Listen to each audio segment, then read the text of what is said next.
There's a fundamental misunderstanding that keeps most of us trapped in endless seeking. We believe we must get somewhere, achieve something, become someone other than who we already are. If that just hit you in the chest, if you felt that truth land somewhere deep, then you're exactly where you need to be. I'm so glad you're here.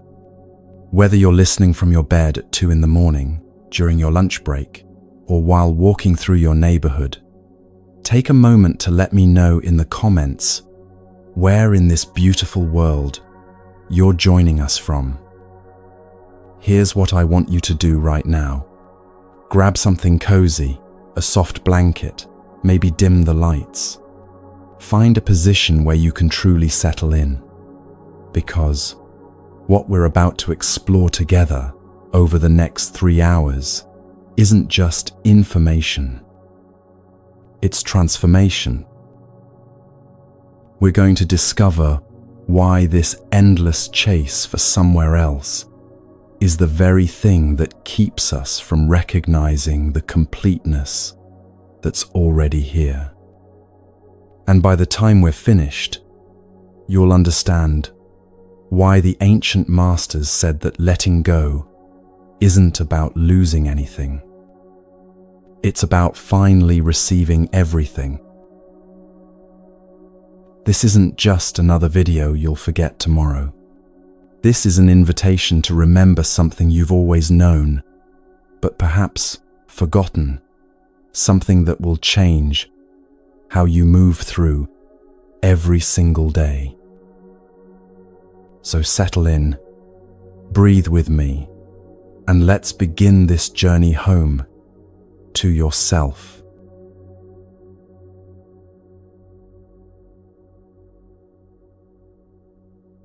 There's something that follows most of us through life like a gentle fog we've become so used to walking in, we no longer question it.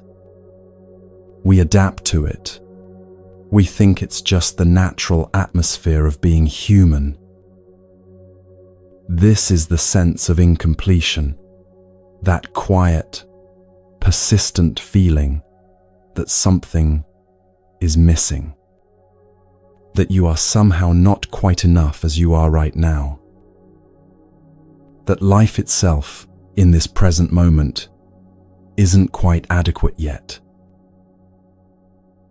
We believe we must get somewhere, achieve something, become someone other than who we already are.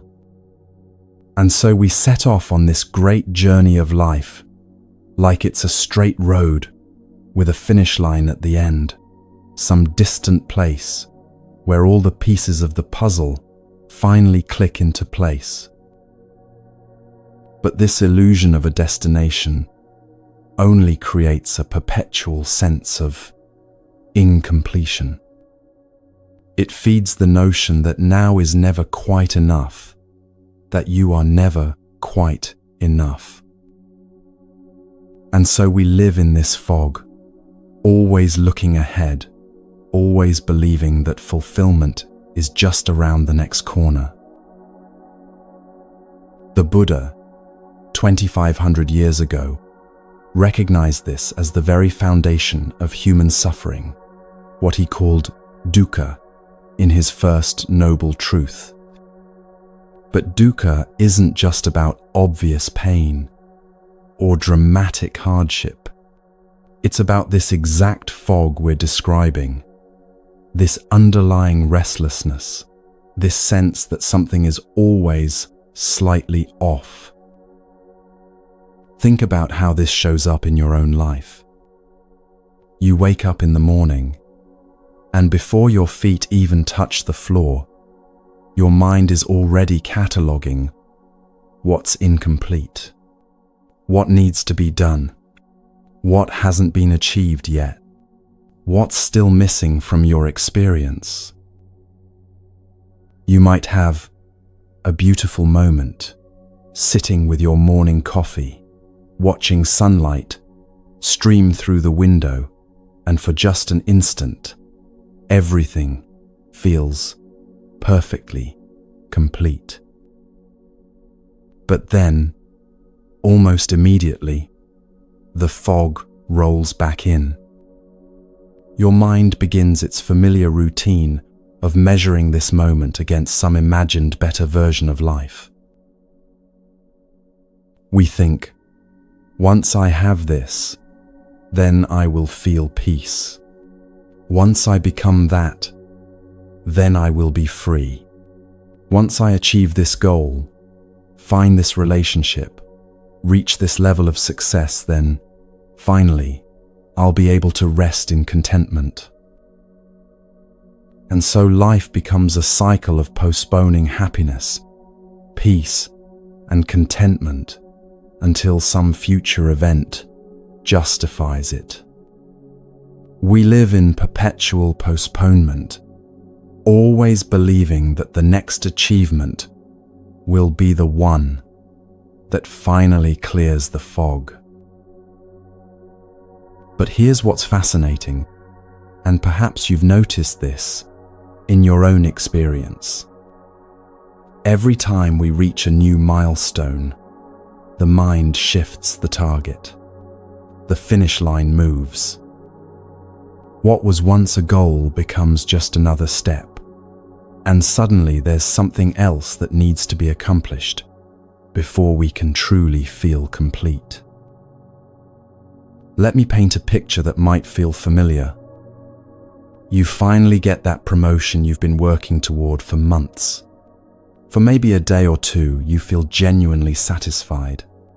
But then, almost imperceptibly, the fog begins to creep back in. Now it's about the next level, the next challenge, the next thing that needs to be conquered to prove your worth. Or perhaps you've experienced this in relationships. You meet someone wonderful, and for a while, that sense of incompletion seems to dissolve. But gradually, you find yourself focusing on what's not perfect about the relationship, what needs to be improved, what conversations need to happen before you can truly feel secure. The fog doesn't disappear, it just finds new territory to occupy. There's an ancient Zen story that illustrates this beautifully. A wealthy merchant spent his entire life accumulating treasures, believing that when he had enough, he would finally feel secure and complete. One day, he met a poor monk sitting peacefully by the river, smiling with such contentment that the merchant was puzzled. "How can you be so happy with nothing?" the merchant asked. The monk replied, "How can you be so miserable with everything?" The merchant realized then that his sense of incompletion had nothing to do with what he possessed. It was the way he was relating to life itself. This story points to something profound that the ancient masters understood. The fog of incompletion isn't created by what we lack externally. It's created by the very belief that something should be different than it is. But let's go deeper into how this fog actually operates in our daily lives. It's incredibly sophisticated in its manifestations. Sometimes it appears as ambition, that driving need to achieve more, be more, have more. Sometimes it shows up as comparison, looking at others and feeling like you're falling behind in some imaginary race. Other times, the fog manifests as spiritual, seeking itself. We can become so focused on becoming more enlightened, more peaceful, more evolved, that we miss the peace that's already here. We turn even our spiritual practice into another project, another way of trying to become someone other than who we are right now. The Buddha understood this trap so clearly. He spent 6 years practicing extreme asceticism, trying to achieve enlightenment through effort and discipline. He nearly died from starvation, convinced that if he could just push harder, deny himself more completely, he would finally break through to some special state. But his awakening came only when he stopped trying so hard. When he sat under the Bodhi tree and simply allowed himself to be present with what was already here. He realized that what he had been seeking through years of struggle was never actually absent. It had been obscured by the very effort to find it. This is the beautiful paradox at the heart of all genuine spiritual understanding. What we seek, we already are. What we think we lack has never actually been missing. The fog of incompletion is like a dream of thirst while sitting by a clear stream. We've become so accustomed to this fog that we think it's just part of being human. We wake up in it. We make decisions from within it. We plan our entire lives around trying to escape it. But we rarely stop to question whether this feeling of not quite enough is actually true. The Buddha taught that this sense of incompletion is like a mirage in the desert. From a distance, it looks absolutely real. You can see the water. You can imagine how refreshing it will be when you reach it. But the closer you get, the further it recedes. And if you could somehow reach the spot where the mirage appeared to be, you'd find nothing but sand. Our seeking often works the same way. We chase after experiences, relationships, achievements, spiritual states, all the while believing that they will finally give us the sense of completeness we're looking for. But when we reach them, we often find that the feeling of incompletion has simply found new reasons to persist. Consider how this plays out in the realm of material success. There's always another level of income that would make you feel truly secure. Another possession that would finally bring satisfaction. Another experience that would prove you're living life fully. The fog is endlessly creative in finding new objects for our seeking. But it's not just about material things. The fog can attach itself to emotional states too. If I could just feel more confident, then I'd be happy. If I could just get over this anxiety, then I'd be free. If I could just find inner peace, then my life would be complete. Do you see the pattern? It's always if this, then that. Always conditional. Always dependent on some future state or achievement. The fog convinces us that our well-being is hostage to circumstances aligning in just the right way. This doesn't mean that growth, love, or accomplishment are meaningless. It means that when we chase them from a place of lack, from within the fog of incompletion, we're always one step behind the peace we're seeking. Let me ask you something that might sound strange at first. What if nothing is actually missing? What if this fundamental assumption that something needs to be added to your life, to your experience, to who you are? What if that assumption itself is the source of the fog? The Zen tradition has a beautiful teaching about this. They say that enlightenment isn't about gaining something new. It's about recognizing what was always already here. It's like spending your whole life looking for your glasses while they're sitting on your head. The moment you realize where they are, you see that you were never actually lacking anything. There's another Zen story that illustrates this perfectly. A student spent years traveling from teacher to teacher, seeking the ultimate spiritual experience. Finally, exhausted and discouraged, he sat down by a simple country road. An old woman approached and asked why he looked so sad.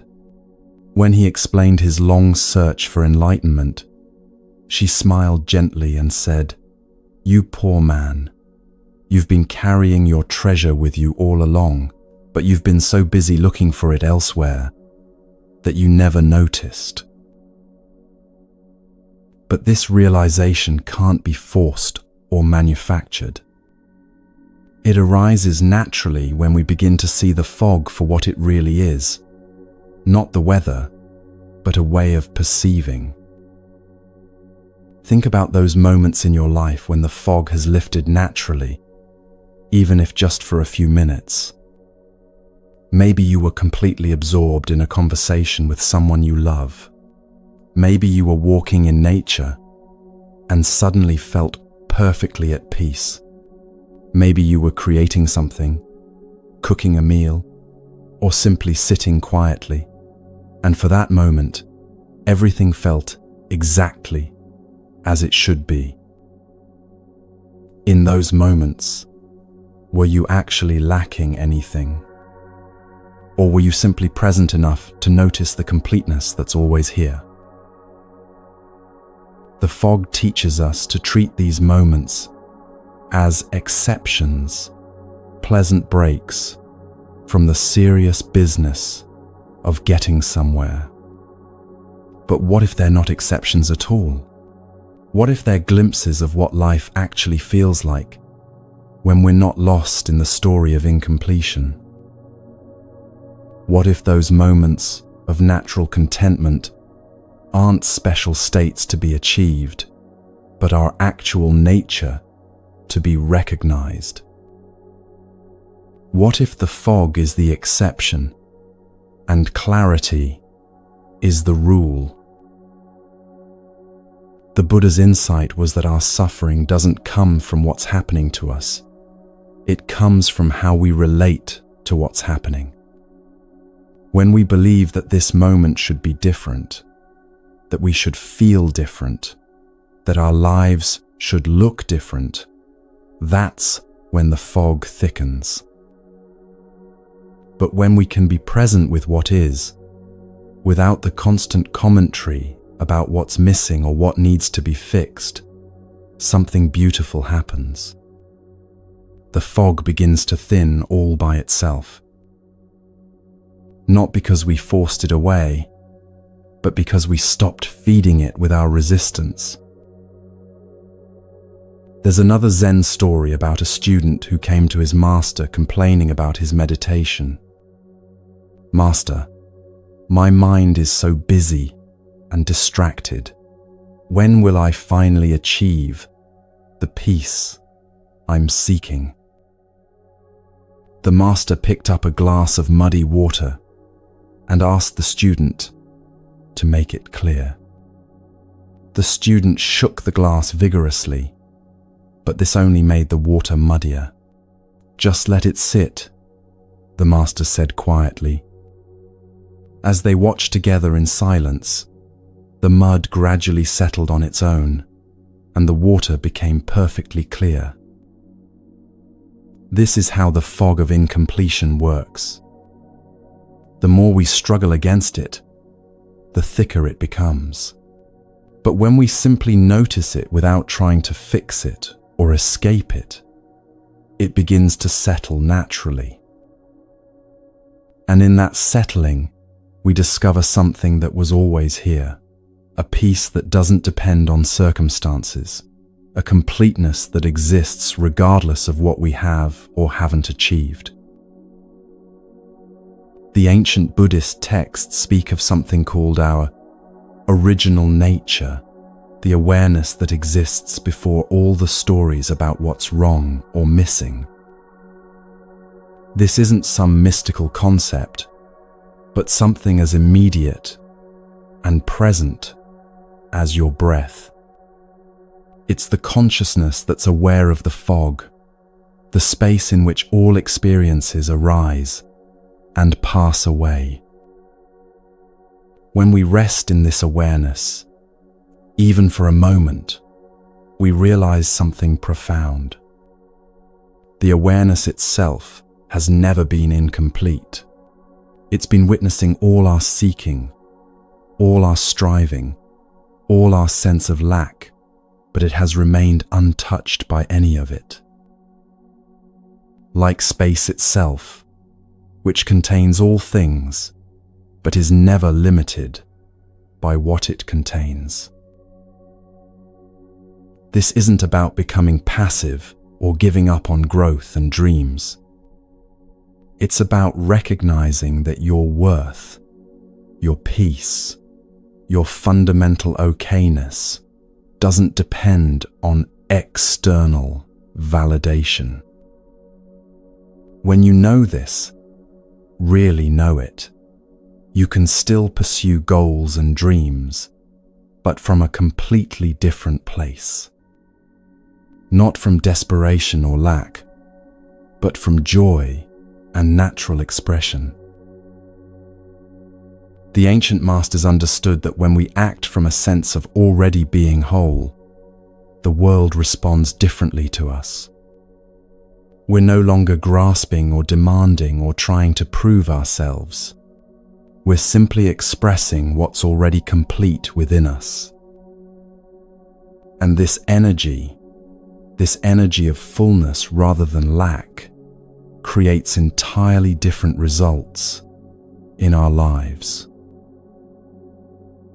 As we sit here together in this moment, I want you to try something. Just for the next few breaths, let go of the story about what's missing from your life. Let go of the narrative about what you need to become or achieve to finally be okay. Just be here, breathing, aware, present. Can you feel it? That subtle shift when you're not trying to get somewhere else? When you're not measuring this moment against some imagined better version. This is what it feels like when the fog begins to lift. This is the clear air that's always been here, patiently waiting beneath the clouds of seeking. The truth is, you've never actually been incomplete. You've only been walking in a fog that made it seem that way. And fog, no matter how thick it appears, can never actually touch the sun. It can only temporarily obscure our view of what was always already shining. In our next part of this journey together, we're going to explore what happens when we really see this, when we understand that the finish line we've been chasing has been moving precisely because we've been chasing it. We'll discover what life feels like when we stop running toward tomorrow and start living from the wholeness that's available right here, right now.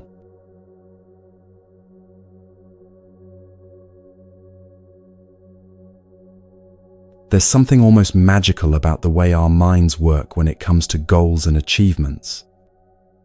We set our sights on something, a promotion, a relationship, a financial milestone, a personal breakthrough, and we pour our energy into reaching it. We tell ourselves, once I have this, then I will feel peace. Once I achieve that, then I will be truly happy. Once I reach this level, then I can finally rest in contentment. And here's the beautiful, mysterious, and sometimes frustrating truth about being human. Every time we reach a new milestone, the mind shifts the target. The finish line moves. What was once a goal becomes just another step, and suddenly there's something else that needs to be accomplished before we can truly feel complete. It's as if we're running a race where the finish line has legs of its own, always staying just ahead of us, no matter how fast we run. And so life becomes a cycle of postponing happiness, peace, and contentment until some future event justifies it. The Buddha, in his profound understanding of human nature, called this the second noble truth, that the root of suffering is attachment, or tanha in Sanskrit. But tanha isn't just about being attached to things. It's about being attached to the idea that our well-being depends on external conditions. It's about believing that we can't be truly okay until something outside ourselves changes or improves. Let me share with you how this plays out in the most ordinary and relatable ways. Maybe you remember when you were younger, thinking that if you could just get your driver's license, you'd feel free and independent. And for a brief moment when you first held those keys, maybe you did feel exactly that way. But then, almost without noticing, the focus shifted to having your own car, and then a better car, and then perhaps a house to park it in. Or think about your career journey. There was probably a time when reaching a certain position seemed like it would solve everything. You imagined how confident you'd feel, how secure, how respected. And when you finally got there might have been a brief moment of satisfaction. But then the mind began its familiar dance. Now it was about the next level, the next challenge, the next achievement that would prove your worth once and for all. This isn't a flaw in your character or a sign that you're doing something wrong. This is simply how the mind operates when it believes that contentment is conditional. It's like a sophisticated search engine that's constantly scanning for what's missing, what needs to be improved, what gap needs to be filled next. There's an ancient Zen story about a successful businessman who worked tirelessly for years to build his company. He told himself that once he reached a certain level of success, he would finally be able to relax and enjoy life. When he achieved that goal, he felt satisfied for exactly 3 days. On the 4th day, he found himself lying awake at night, worrying about his competitors and planning his next expansion. Confused and frustrated, he visited a Zen master. "Master, I achieved everything I thought I wanted, but I'm still not at peace. What's wrong with me?" The master smiled and pointed to a cat chasing its own tail in the garden. "Tell me," the master said, "when do you think that cat will catch what it's chasing?" The businessman watched for a moment and then understood. As long as he was chasing happiness, it would always stay just ahead of him. But let's dive deeper into how this cycle of conditional contentment actually operates in our daily lives. It's remarkably subtle and sophisticated in its manifestations. In relationships, we might think, once I find the right person, then I'll feel complete. And when we do find someone wonderful, there's often a honeymoon period where this seems to be true. But gradually, the mind begins to find imperfections, things that need to be worked on, conversations that need to happen, changes that need to be made before the relationship can be truly satisfying. With our health and fitness, we set a goal weight or a fitness milestone, believing that reaching it will finally make us feel confident and attractive. But even when we achieve it, there's usually something else that needs attention. A different body part to tone, a new health metric to optimize, a different standard of vitality to reach. In our spiritual lives, we might seek a particular experience or state of consciousness, thinking that once we achieve it, we'll finally feel peaceful and enlightened. But even profound spiritual experiences can become just another step on an endless ladder of seeking. I had that awakening, but now I need to sustain it. I found some peace, but I need deeper peace. I felt connected, but I need to feel more connected. Do you see the pattern? It's not that the achievements themselves are meaningless, or that wanting things is wrong. It's that when we make our peace conditional on getting them, we enter into a contract with life that can never be fulfilled. The Buddha understood this so clearly. He saw that tanha, this craving for things to be different, is like drinking salt water to quench your thirst.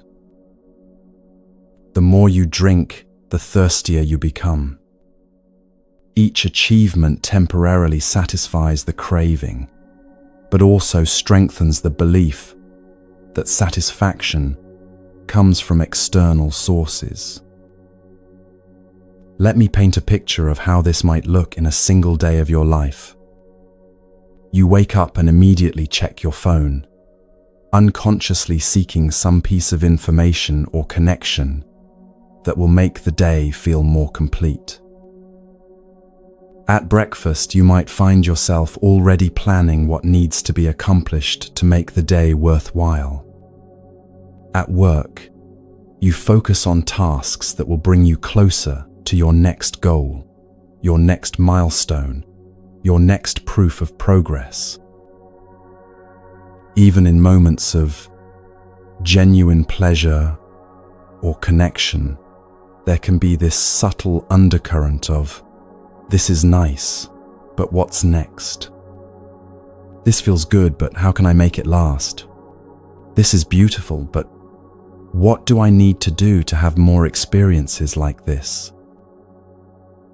The mind has become so skilled at this pattern that it can even turn presence into a goal. I need to be more mindful. I should meditate more consistently. I want to be more grateful. Even our desire for peace becomes another item on the endless to-do list of becoming. There's another beautiful teaching story from the Zen tradition about this.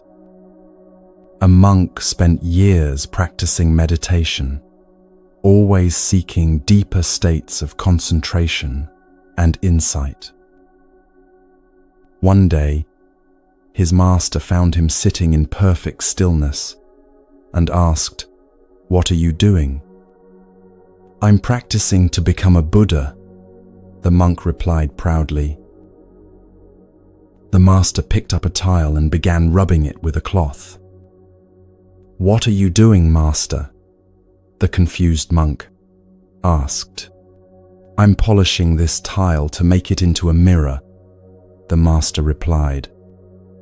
"But master, no amount of polishing can turn a tile into a mirror." The master smiled. "And no amount of sitting can turn you into what you already are." This story points to something profound about the nature of conditional happiness. When we believe that we need to achieve, accomplish, or become something in order to be okay, we're like the monk trying to polish a tile into a mirror. We're trying to create through effort what is already present by nature. But let's be honest about how challenging this realization can be. Our entire culture, our education system, our economic structure, our social media feeds, everything around us reinforces the idea that happiness and fulfillment come from achievement and acquisition. We're surrounded by messages that say, "You're not enough as you are, but if you buy this, achieve that, become this, then you will be." And it's not just external messages. This pattern often starts very early in our lives. Well-meaning parents and teachers taught us to find our worth in our accomplishments. "I'm proud of you when you get good grades. You're such a good child when you behave. You'll be successful if you work hard." Love and approval became conditional on performance, and we internalized this as the way life works. So when we find ourselves caught in this cycle of moving finish lines, it's important to have compassion for how natural and understandable this pattern is. We're not failing at life. We're not broken or flawed. We're simply operating from a learned belief about where happiness comes from.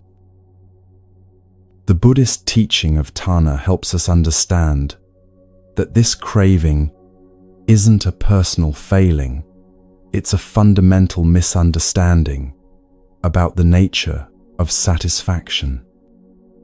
We keep looking for a permanent solution in temporary experiences.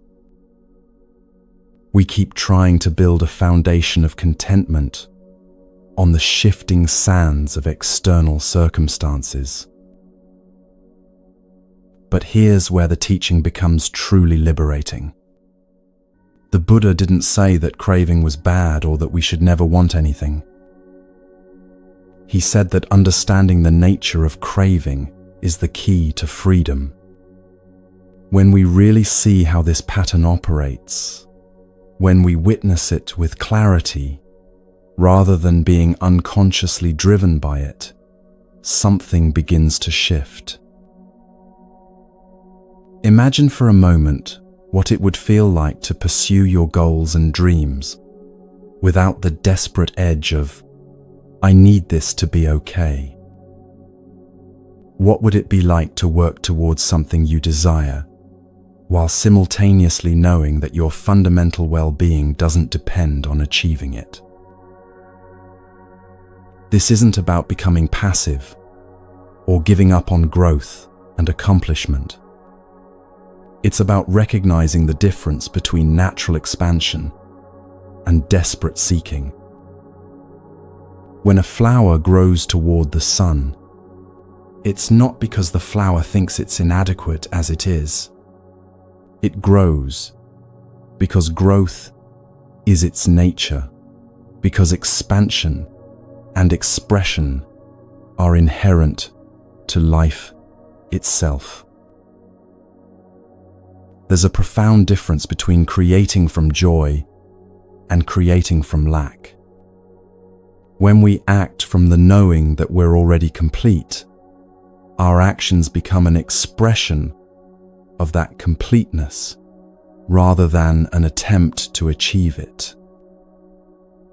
The energy is entirely different. the results are entirely different. And most importantly, our experience of the process is entirely different. The trap of conditional contentment is that it turns life into a perpetual delay. We're always living for some future moment when conditions will finally be right for us to be happy. But life is happening now. Joy is available now. Peace is accessible now. Not because circumstances are perfect, but because the capacity for these experiences exists independent of circumstances. Let me ask you to consider something. Think of a moment in your life when you felt genuinely content, truly at peace, completely satisfied with what was happening. It might have been a quiet moment in nature, a deep conversation with a friend, a creative experience where you lost track of time, or simply a peaceful morning when everything felt exactly right. In that moment, were you lacking anything?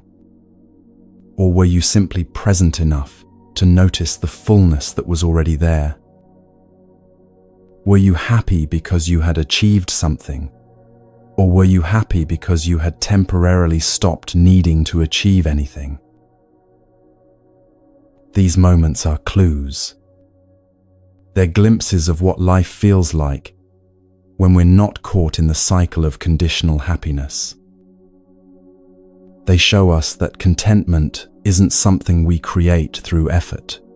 It's something we uncover by removing the obstacles we've placed in front of it. The Buddha's insight about attachment doesn't mean we should avoid having preferences or stop setting goals. It means we can hold our preferences lightly, pursue our goals joyfully, and engage with life fully, while knowing that our deepest fulfillment doesn't depend on any particular outcome. This is perhaps one of the most practical teachings in all of Buddhism. When we understand that the finish line keeps moving precisely because we're chasing it, we can begin to run a different kind of race. We can engage with life's adventures and challenges from a place of playfulness rather than desperation, curiosity rather than craving, expression rather than seeking. And here's what's beautiful about this shift. When we stop making our peace conditional on external achievements, we often find that our capacity for achievement actually increases. When we're not grasping desperately for results, when we're not driven by the fear of not being enough, we can act with more clarity, more creativity, more authentic power. As we continue this journey together, we're going to explore what happens when we stop chasing the moving finish line and instead discover the completeness that's been here all along. We're going to learn what it means to live from fullness rather than lack, from presence rather than seeking, from the joy of what is rather than the hope of what might be. But for now, just notice. Notice when your mind creates that next finish line, that next condition for happiness. Notice it with gentleness, with curiosity, without judgment. And in that noticing, feel the freedom that comes from seeing the pattern clearly. Because the moment you see it, you're no longer unconsciously trapped by it. The finish line will always keep moving, as long as we believe our peace depends on reaching it. But when we discover that peace was never ahead of us, but always within us, the whole game changes. We're no longer running towards some distant goal. We're simply walking, peacefully and joyfully, in the direction our hearts want to go.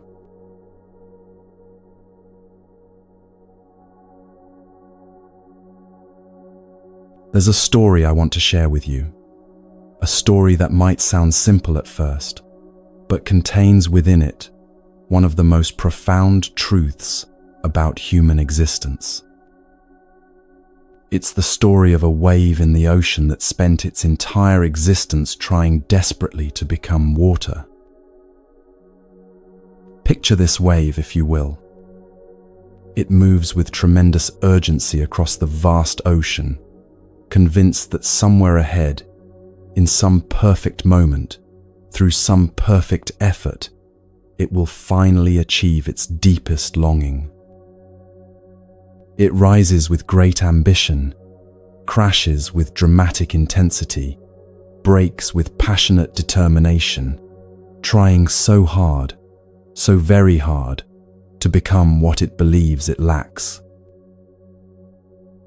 The wave looks around and sees other waves that seem more graceful, more powerful, more beautiful. If only I could be like that wave, it thinks. If only I could rise higher, crash more magnificently, create more impressive displays of foam and spray. And so it pushes itself, strives harder, becomes more urgent in its movements, more desperate in its efforts.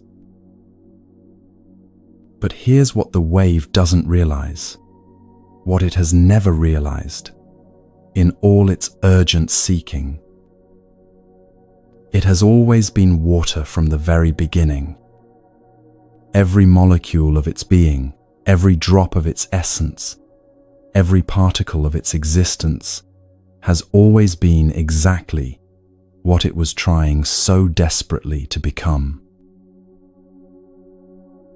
This is the beautiful, tragic, and ultimately liberating story of most human lives.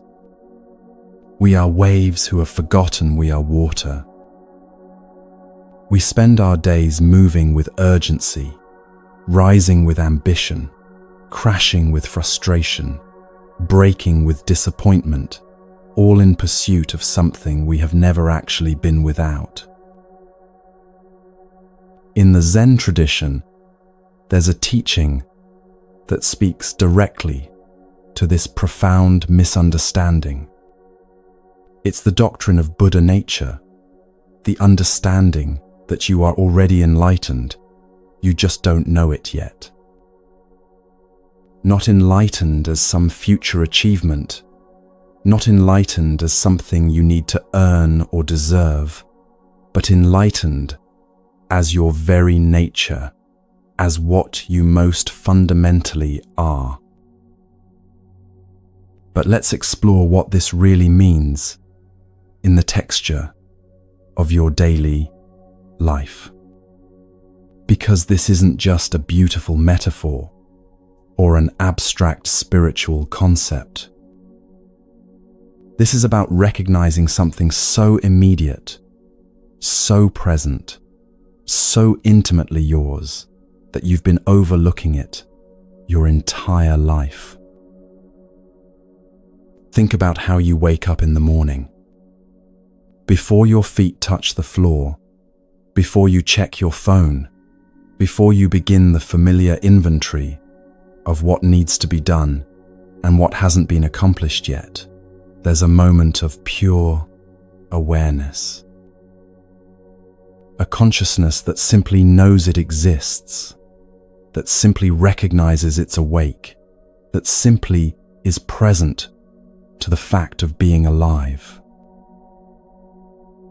In that moment, before the wave begins its urgent movement across the ocean of the day, you are like still water, complete, whole, lacking nothing. But then, almost immediately, the familiar patterns begin. The wave starts moving, seeking, striving, trying to become something other than what it naturally is. There's an ancient Zen story about a master who was approached by a student seeking enlightenment.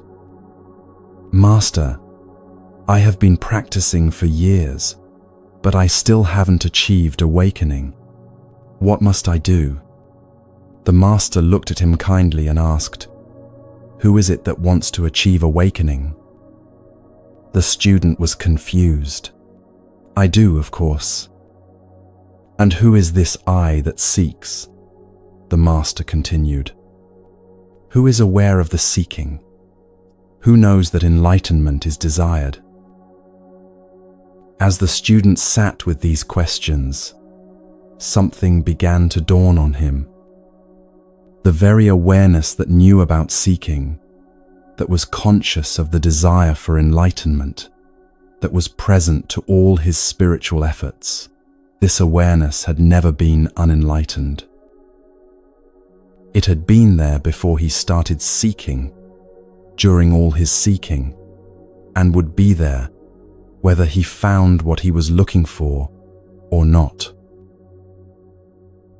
Like the wave suddenly recognizing it had always been water, the student realized he had always been what he was seeking. But let's bring this understanding down to earth, into the ordinary moments where we actually live our lives. Consider how often you find yourself thinking, "I need to be more confident." But who is it that recognizes the lack of confidence? Who is aware enough to notice that confidence seems absent? The very awareness that can observe the feeling of uncertainty is itself utterly certain of its own existence. It's like water noticing it feels dry while remaining completely wet. Or perhaps you often think, "I need to find inner peace." But consider this carefully. What is it that's aware of the absence of peace? What is it that notices the agitation, the restlessness, the seeking for something calmer? The awareness that can observe the turbulence is itself perfectly still, like the deep ocean that remains undisturbed even when waves crash on its surface. This is what the Buddha meant when he taught about Buddha nature. Not that you need to become enlightened, but that the very capacity for enlightenment, the awareness, the consciousness, the presence that you are, has never been damaged or diminished by any experience you've had. It's like space itself, which contains all things, but is never limited or changed by what it contains. The wave analogy becomes even more beautiful when we consider how it plays out in our relationships with others. So often, we look at other people and think they have something we lack. If only I could be as calm as that person. If only I had their confidence, their success, their apparent peace. We become waves comparing ourselves to other waves, never realizing that we're all expressions of the same vast ocean. In Zen Buddhism, there's a profound recognition that separation is an illusion. When a wave truly recognizes its nature as water, it simultaneously recognizes that every other wave is also water. The boundaries we perceive between self and other, between my consciousness and your consciousness, between my experience and your experience, these are like the apparent boundaries between waves. which exist on the surface but not in the depths. But here's where this teaching becomes practically transformative in daily life. When you begin to recognize your own wave nature, when you start to see that what you're seeking you already are, the entire quality of your seeking changes. You're no longer a desperate wave crashing towards some distant shore. You become a wave that knows its water and so can play in the ocean with complete freedom. This doesn't mean you stop having preferences or goals or dreams. It means you pursue them from an entirely different place. A wave that knows its water doesn't stop moving, but it moves with grace rather than desperation, with joy rather than urgency, with curiosity rather than craving. Let me share another story that illustrates this beautifully.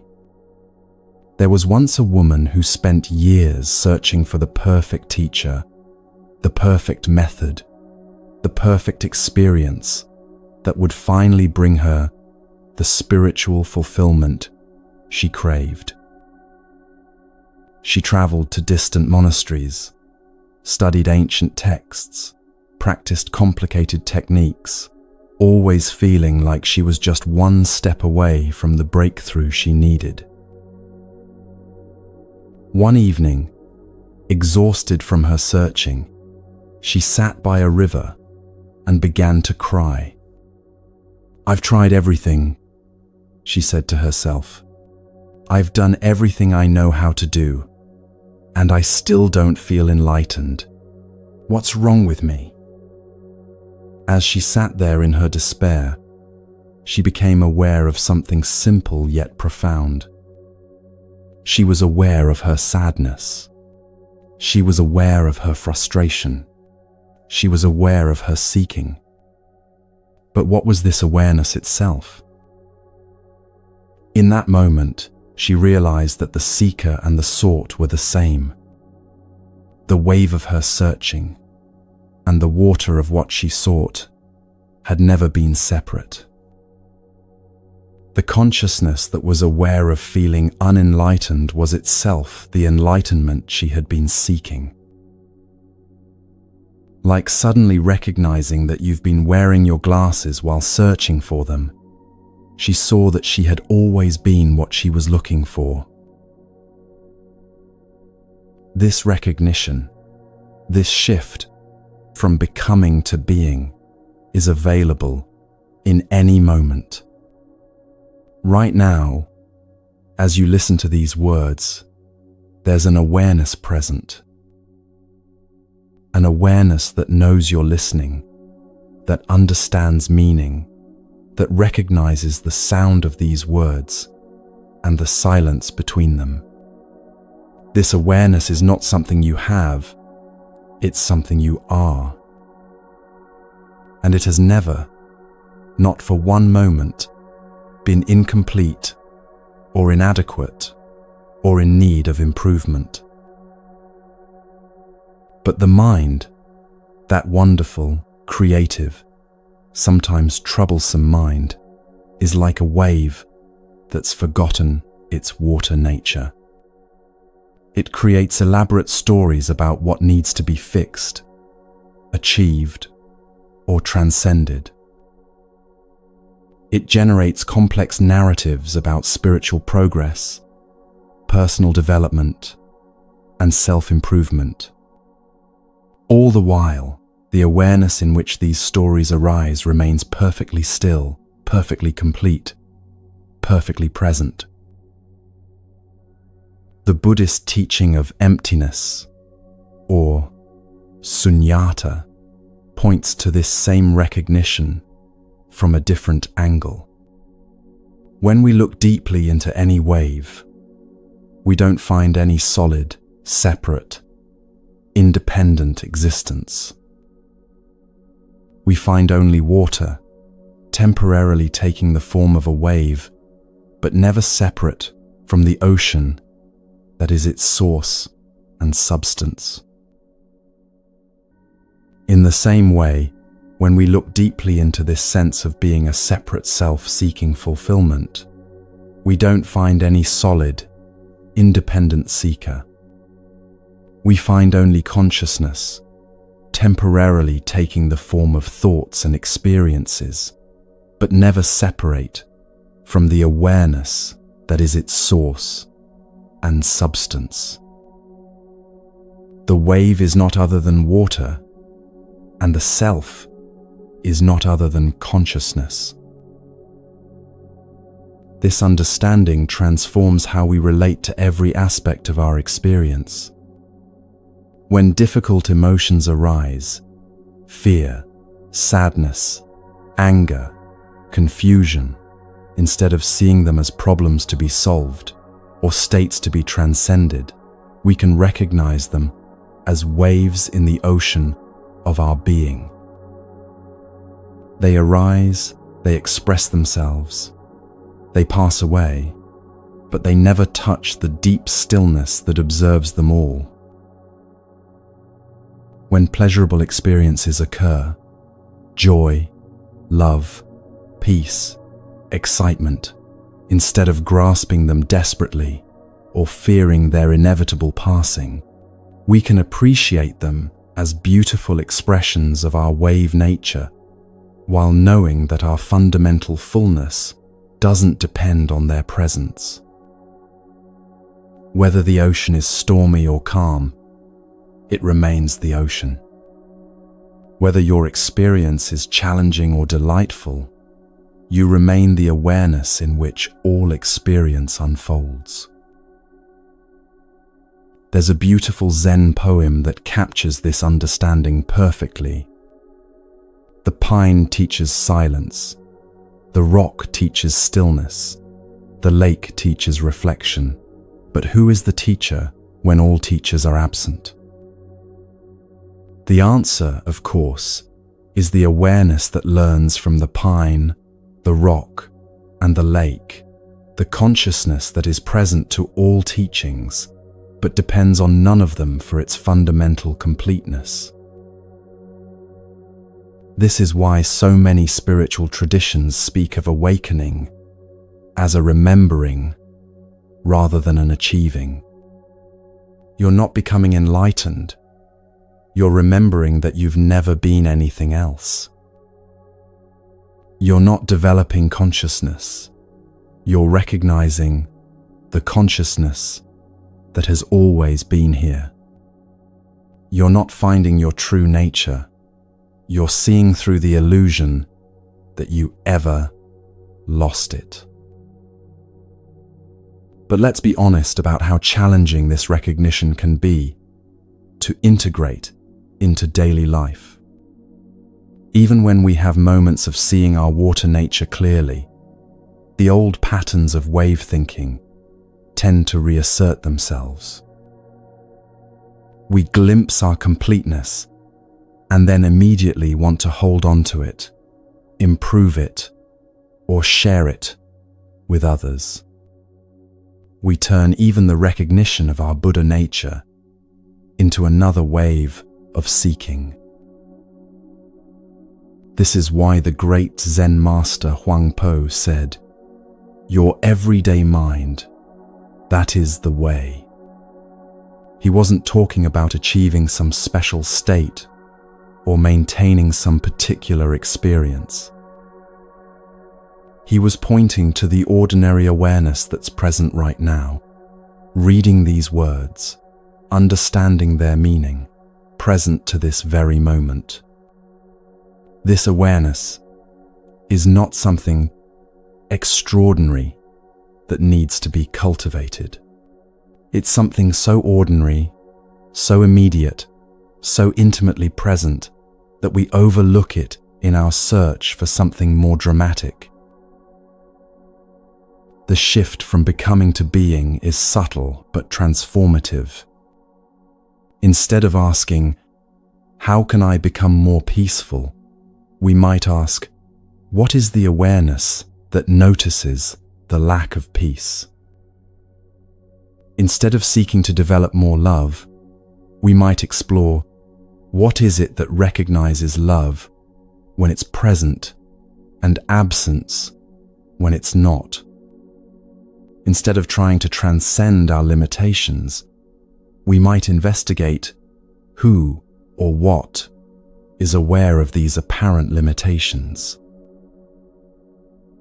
These questions don't lead to answers in the conventional sense.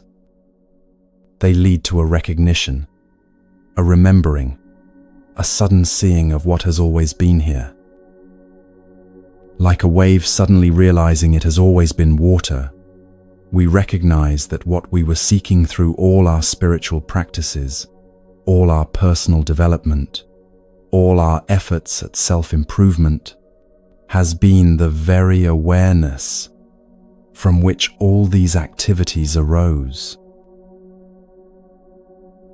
This doesn't make spiritual practice meaningless or personal growth irrelevant.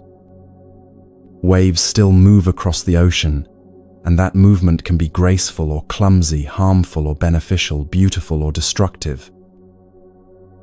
But when a wave knows its water nature, its movement comes from play rather than desperation, from expression rather than seeking, from the joy of movement itself rather than the hope of becoming something other than what it is. As we continue this journey together, we're going to explore what it means to live from this recognition, to move through life as consciousness expressing itself, rather than as a limited, self-seeking consciousness. We're going to discover what happens when the wave stops trying to become water and starts enjoying its dance across the ocean of existence. But for now, just rest in this simple recognition. You are the awareness in which all your experiences arise. You are the consciousness that knows when you're happy and when you're sad, when you're confused and when you're clear, when you're seeking and when you're finding. This awareness has never been damaged by any experience, never been diminished by any failure, never been improved by any success. Like water itself, it simply is what it is, taking countless forms while never departing from its essential nature. You are already what you seek. You have always been what you seek. The wave has always been water, and you have always been the consciousness in which all of life unfolds. This is not a belief to adopt or a concept to understand. This is a recognition waiting to dawn, as natural and inevitable as the sun rising over the ocean, illuminating the endless dance of waves that have never, for even one moment, been separate from the water that is their source, their substance, and their ultimate destination.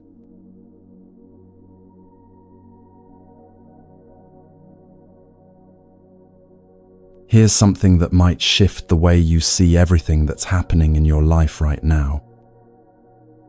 Reality is not as fixed as we like to think. It's not a mathematical equation waiting to be solved, not a precise formula where if you just input the right variables, you'll get the perfect outcome.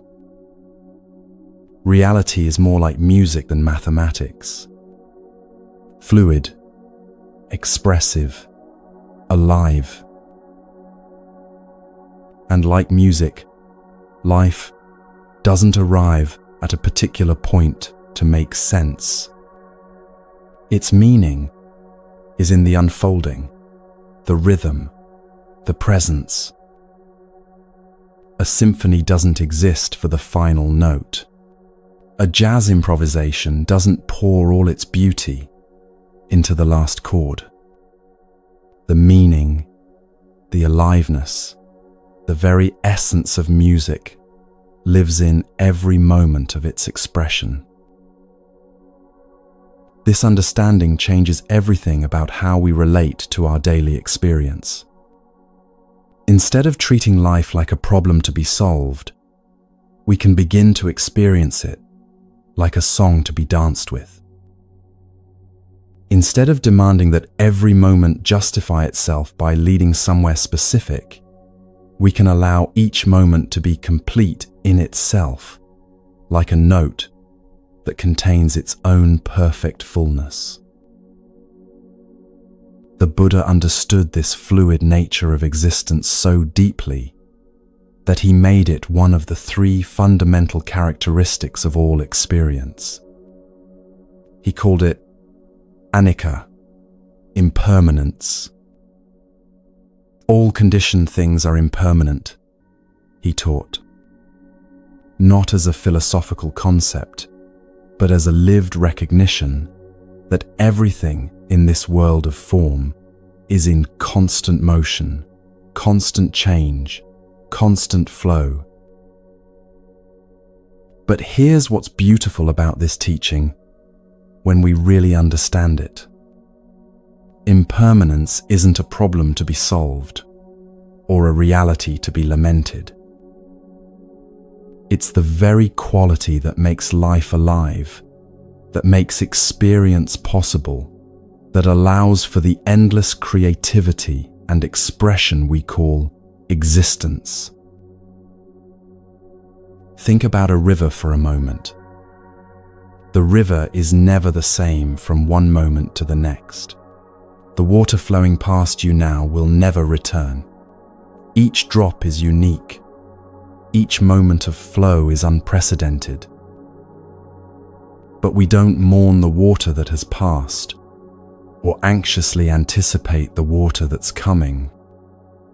We appreciate the river for what it is, a continuous flow, a living process, a dynamic expression of movement and change. This is how the ancient masters understood life itself. Not as a collection of static things and fixed outcomes, but as a flowing process, a continuous becoming, an endless improvisation in the key of existence.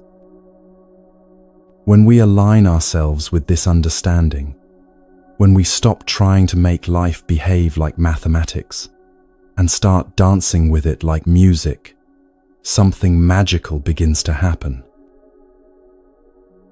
We stop demanding that our experiences last forever. We stop being devastated when pleasant moments pass away. We stop being so desperate to escape difficult moments. Because we begin to understand that the very nature of all experience is to arise, express itself fully, and then dissolve back into the silence from which it came.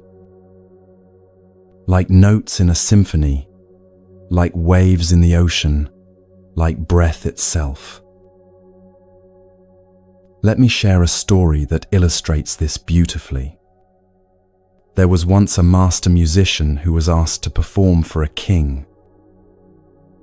The king, who understood very little about music, became frustrated during the performance. "Why do you keep changing the melody?" he demanded. "Why can't you just play the beautiful part over and over?" The musician smiled gently and explained, "Your Majesty, if I played only one note, no matter how beautiful, it would not be music.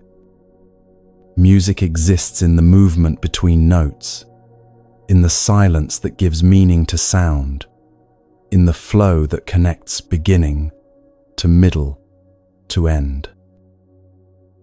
The king listened more carefully and began to hear what the musician meant. The beauty wasn't in any single moment, but in the way all the moments wove together into something larger than any of its parts. This is exactly how life works when we understand its musical nature. We stop trying to freeze the beautiful moments and make them permanent. We stop trying to skip over the challenging passages and get to the parts we prefer. Instead, we begin to appreciate the entire composition, the way joy gives meaning to sorrow, the way rest gives meaning to activity, the way silence gives meaning to sound. The Buddhist teaching of impermanence reveals something profound about why we suffer. We suffer not because things change, but because we resist their changing. We treat life like a mathematical equation that should give us consistent results, and then we feel betrayed when the music of existence keeps flowing into new movements. Imagine trying to hold on to a note in a symphony and refusing to let the music continue. You'd miss the entire rest of the piece. Or imagine insisting that a river stop flowing so you could keep your favorite water in place. You'd destroy the very thing that makes the river beautiful. This is what we do when we try to make permanent what is inherently impermanent. When we grasp desperately at good times, trying to make them last forever. When we resist difficult times, refusing to let them be part of our story. When we demand that people, circumstances, and our own internal states remain fixed and predictable. We're asking music to behave like mathematics, and then wondering why life feels so stressful and unsatisfying. But there's another way to live, a way that flows with the musical nature of existence rather than fighting it. The Taoists call it Wu Wei, which means non-forcing or effortless action. It's the art of moving with life's rhythm rather than against it, of dancing with change rather than wrestling with it. When you watch a skilled dancer, you notice something beautiful. They're not fighting the music or trying to impose their own rhythm on it. They're listening deeply, feeling the beat, allowing the music to move through them and express itself as movement. The result is grace, beauty, a perfect harmony between the dancer and the dance. This is how we can learn to live. Not as people trying to control the music of existence, but as dancers who've learned to listen so deeply to life's rhythm that our actions become a natural expression of its flow. When we align ourselves with the musical nature of reality, we stop exhausting ourselves trying to make permanent what wants to flow, and we start participating in the endless creativity of existence itself. Let's bring this understanding into the specific details of daily life. Think about your relationships. How often do you find yourself trying to freeze beautiful moments with loved ones, trying to make them permanent, or demanding that people remain exactly as they were when you first fell in love with them? This is like asking a song to stay on one note forever. It misses the beauty of how relationships, like music, find their meaning in movement, growth, and change. Consider your career or creative projects. Do you approach them like mathematical problems that should yield predictable results if you just apply the right formula? Or can you see them as improvisational jazz pieces, where the beauty emerges from your willingness to respond creatively to whatever arises. Think about your emotions and internal states. How much energy do you spend trying to maintain good moods and eliminate difficult feelings? What would it be like to treat your emotional life like a piece of music, where every feeling, joy, sadness, anger, peace, confusion, clarity, is a note that belongs in the larger composition of your human experience?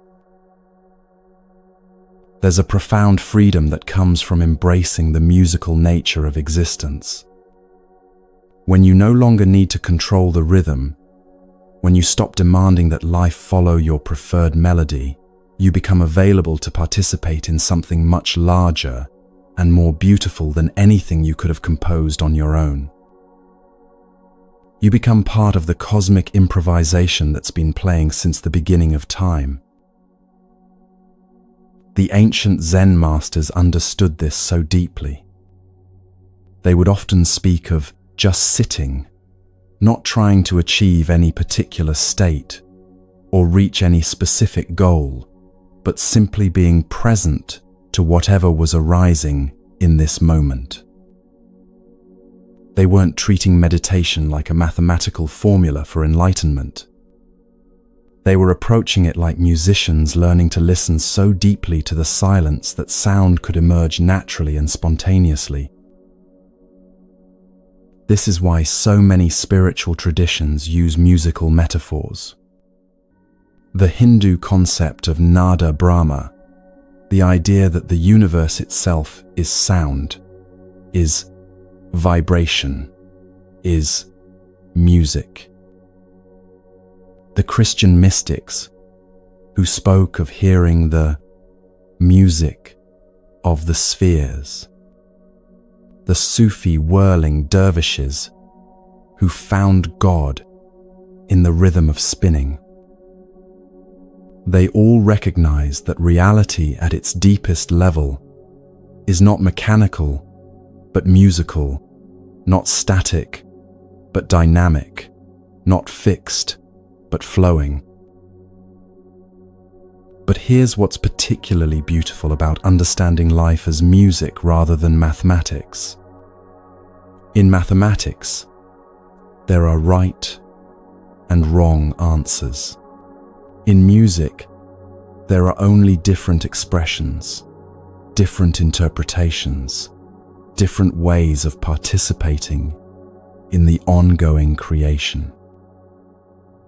When you make a mistake in mathematics, you've failed.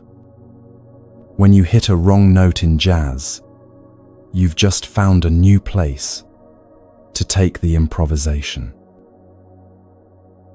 This understanding transforms how we relate to what we usually call mistakes or failures in life. They become not evidence that we're doing life wrong, but simply unexpected notes in our personal symphony that we can learn to incorporate into the larger melody. They become opportunities for creative response rather than proof of inadequacy. The Buddha's teaching on impermanence reveals that this flowing, musical quality exists at every level of existence. Your thoughts are impermanent. They arise like notes and dissolve like echoes. Your emotions are impermanent.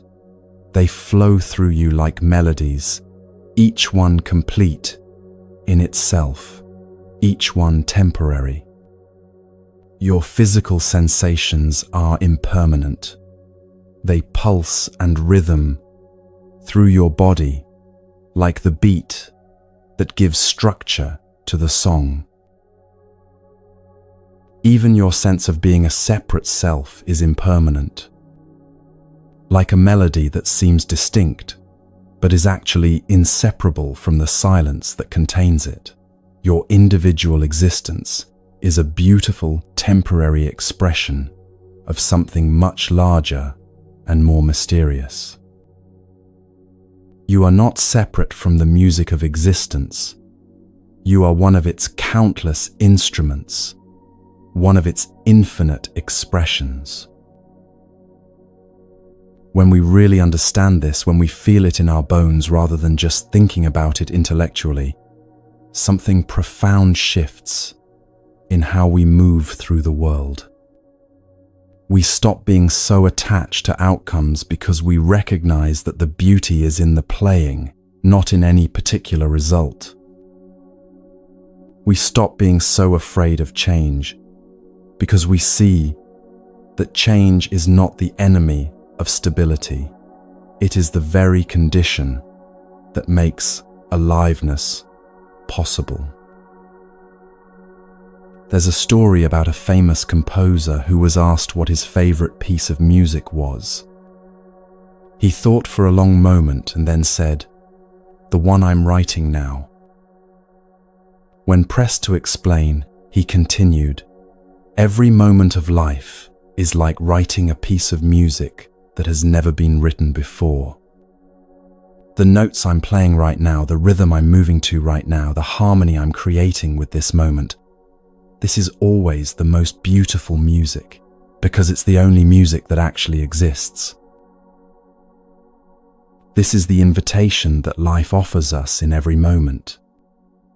To stop treating it like a math problem to be solved and start experiencing it like a song to be sung. To stop demanding that it follow our predetermined formulas and start dancing with its ever-changing rhythms. When you wake up tomorrow morning, instead of immediately calculating what needs to be accomplished or solved, try listening for the music that's already playing. The rhythm of your breath, the melody of birds outside your window, the harmony between your heartbeat and the vast pulse of existence itself. See if you can spend even 5 minutes treating the day like a piece of music you get to participate in, rather than a mathematical equation you need to figure out. Notice how different this feels. Notice how it changes your relationship to uncertainty, to change, to the unexpected moments that arise throughout the day. Notice how it affects your ability to be present, to appreciate what's actually happening, rather than constantly measuring it against what you think should be happening. The teaching of impermanence isn't meant to make us sad about the transitory nature of everything we love. It's meant to wake us up to the extraordinary preciousness of each passing moment. When we know that this conversation, this sunset, this embrace, this breath will never happen in exactly this way again, we can finally give it the attention it deserves. And when we learn to appreciate the temporary nature of difficult experiences as well, we find that we can be present with them too, without the additional suffering that comes from wanting them to be different. Pain becomes like a minor key in the symphony, not something to be avoided, but something that adds depth and poignancy to the overall composition.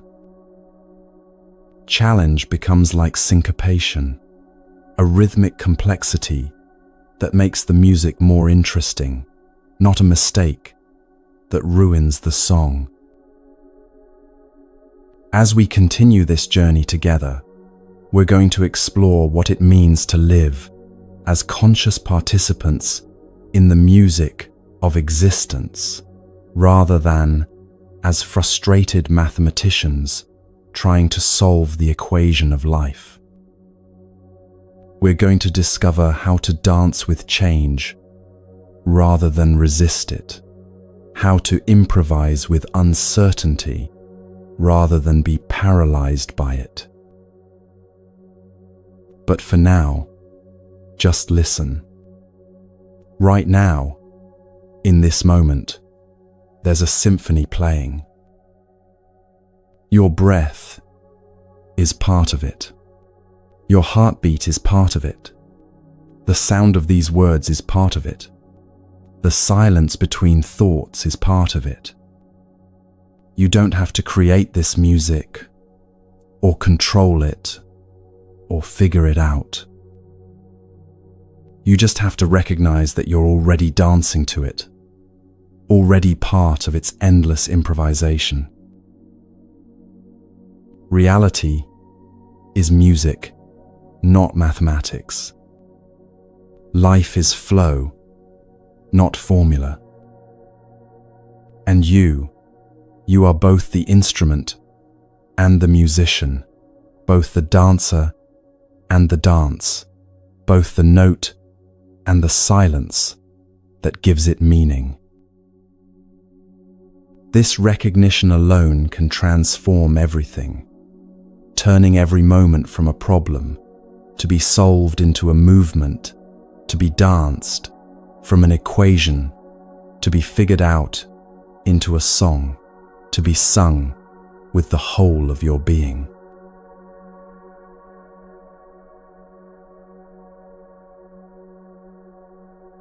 There's a simple truth that can revolutionize how you move through every single day of your life.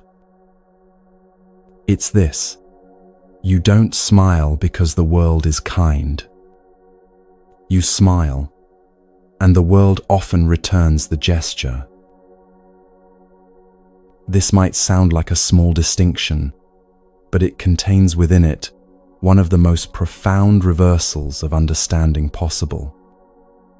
Most of us have been taught to live as if we're responding to the world, as if our inner state is determined by outer circumstances. We wait for reasons to feel good.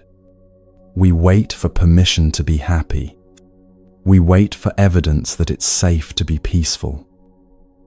We wait for the world to smile at us first. But what if the relationship works in the opposite direction? What if your inner world is the starting point, not the response?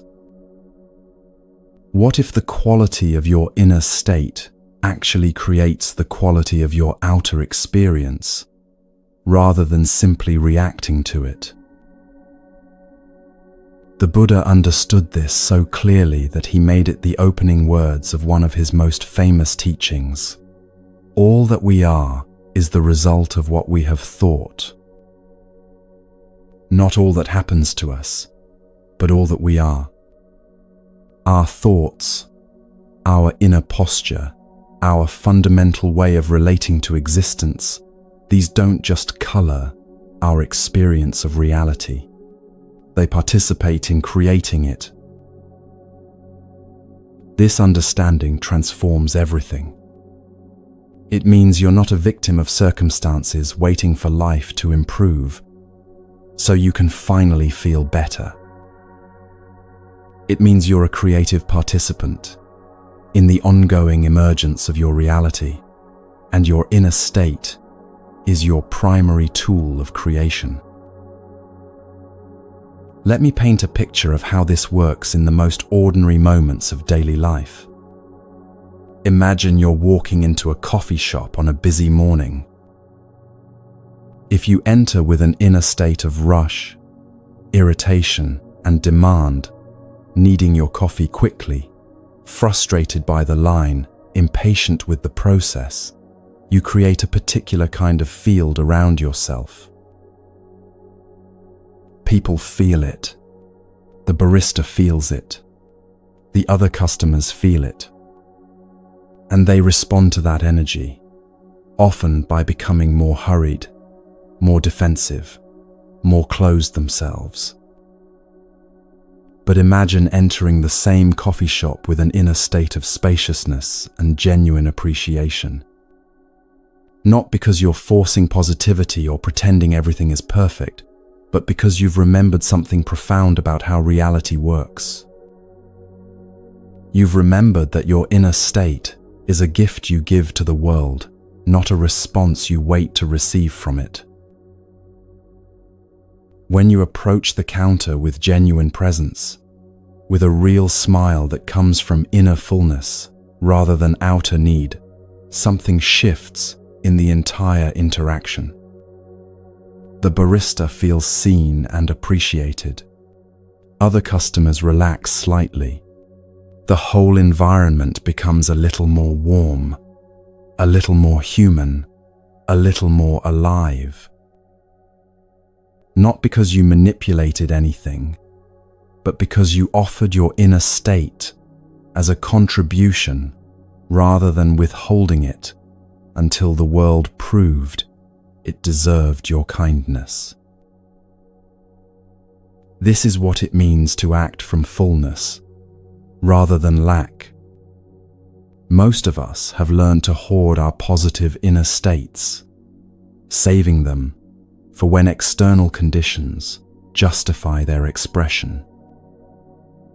We'll be generous when we feel abundant. We'll be loving when we feel loved. We'll be peaceful when our circumstances become peaceful.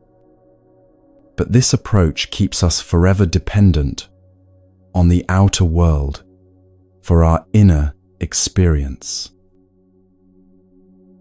There's an ancient story that illustrates this beautifully. A traveler came to the edge of a town and met an old man sitting by the gate. "What are the people like in this town?" the traveler asked. The old man replied, "What were the people like in the town you just left?" "Oh, they were terrible," the traveler said. "Selfish, unkind, suspicious. I couldn't wait to leave." The old man nodded sadly. "I'm afraid you'll find the people here are much the same." Later that day, another traveler approached the same old man with the same question. "What were the people like in the town you just left?" the old man asked again. "They were wonderful," the second traveler replied. "Kind, generous, welcoming. I was sad to leave such good people." The old man smiled brightly. "You'll find the people here are exactly the same." This story points to something profound about how the world mirrors back to us the quality of consciousness we bring to it. The world is neither inherently kind nor inherently cruel. It's responsive. It reflects back the energy we offer it, amplifies the frequency we broadcast, and participates in creating the reality that matches our inner state. But let's be clear about what this doesn't mean. This isn't about positive thinking or pretending that difficult circumstances don't exist. This isn't about blaming yourself when bad things happen, or believing that you can control everything through the power of thought alone. This is about recognizing something much more subtle and profound. Your inner state, your fundamental way of being present, your quality of attention, your basic posture toward existence, creates a field of influence around you. And this field interacts with the world in ways that often produce experiences that match its frequency. Not always, not mechanically, not in some magical way that overrides the laws of physics.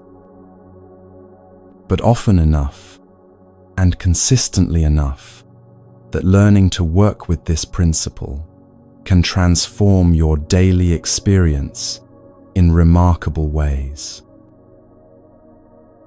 The Buddha's teaching that all that we are is the result of what we have thought points to something even deeper than the idea that thoughts create reality. It points to the recognition that consciousness is not separate from what it perceives. The observer and the observed, the experiencer and the experienced, are not two separate things, but aspects of one seamless process. When you truly understand this, you realize that changing your inner state isn't just about feeling better personally. It's about participating consciously in the creation of the world you experience.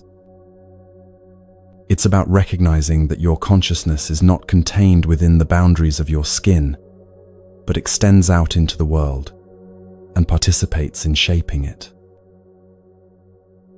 Let me share how this understanding can transform specific areas of your life. In your relationships, instead of waiting for others to be more loving before you open your heart, you can choose to lead with love. Not as a strategy to get love back, but as a recognition that love is something you are, not something you need to receive. When you approach relationships from this place of inner fullness, people respond differently to you. They feel safer to be authentic. They're more likely to show you their own capacity for love. Not because you manipulated them, but because you created an environment where love can naturally flourish. In your work life, instead of waiting for external recognition before you feel confident and capable, you can choose to embody the energy of someone who has something valuable to contribute. This doesn't mean being arrogant or pretentious. It means bringing your full presence and genuine enthusiasm to whatever you're doing, regardless of whether others immediately appreciate it. When you work from this inner state of contribution rather than need, opportunities often begin to arise that match that energy. In your financial life, instead of waiting until you have more money to feel abundant, you can choose to embody the consciousness of abundance with whatever you currently have. This means treating your current resources with appreciation and care, being generous within your means, and making decisions from a place of trust rather than scarcity. When you operate from this inner state of abundance, you often find that your outer circumstances begin to reflect it. But here's what's particularly beautiful about this teaching. The gesture itself, the choice to smile, to be kind, to act from fullness, is its own reward. You don't do it to get a result. You do it because it's a more joyful way to live. You do it because it feels better to move through the world as a source of positivity rather than a drain waiting to be filled. And the fact that it often creates positive responses in others becomes a beautiful bonus, not the reason for doing it. There's a profound freedom in this understanding. When you realize that your inner state is your choice, not your sentence, you're no longer hostage to external circumstances for your well-being. You can be peaceful in challenging situations. You can be generous when you don't have much. You can be loving when others are being difficult. Not because you're suppressing your authentic feelings, but because you've discovered that your deepest, authentic state is one of fullness, not emptiness. The ancient Vedantic teaching, Tat Tvam Asi, thou art that, points to this same recognition. What you are seeking in the world, you already are. The love you want to receive, you are capable of being. The peace you want to find, you can embody. The abundance you want to experience, you can express from your current circumstances. This isn't metaphysical theory.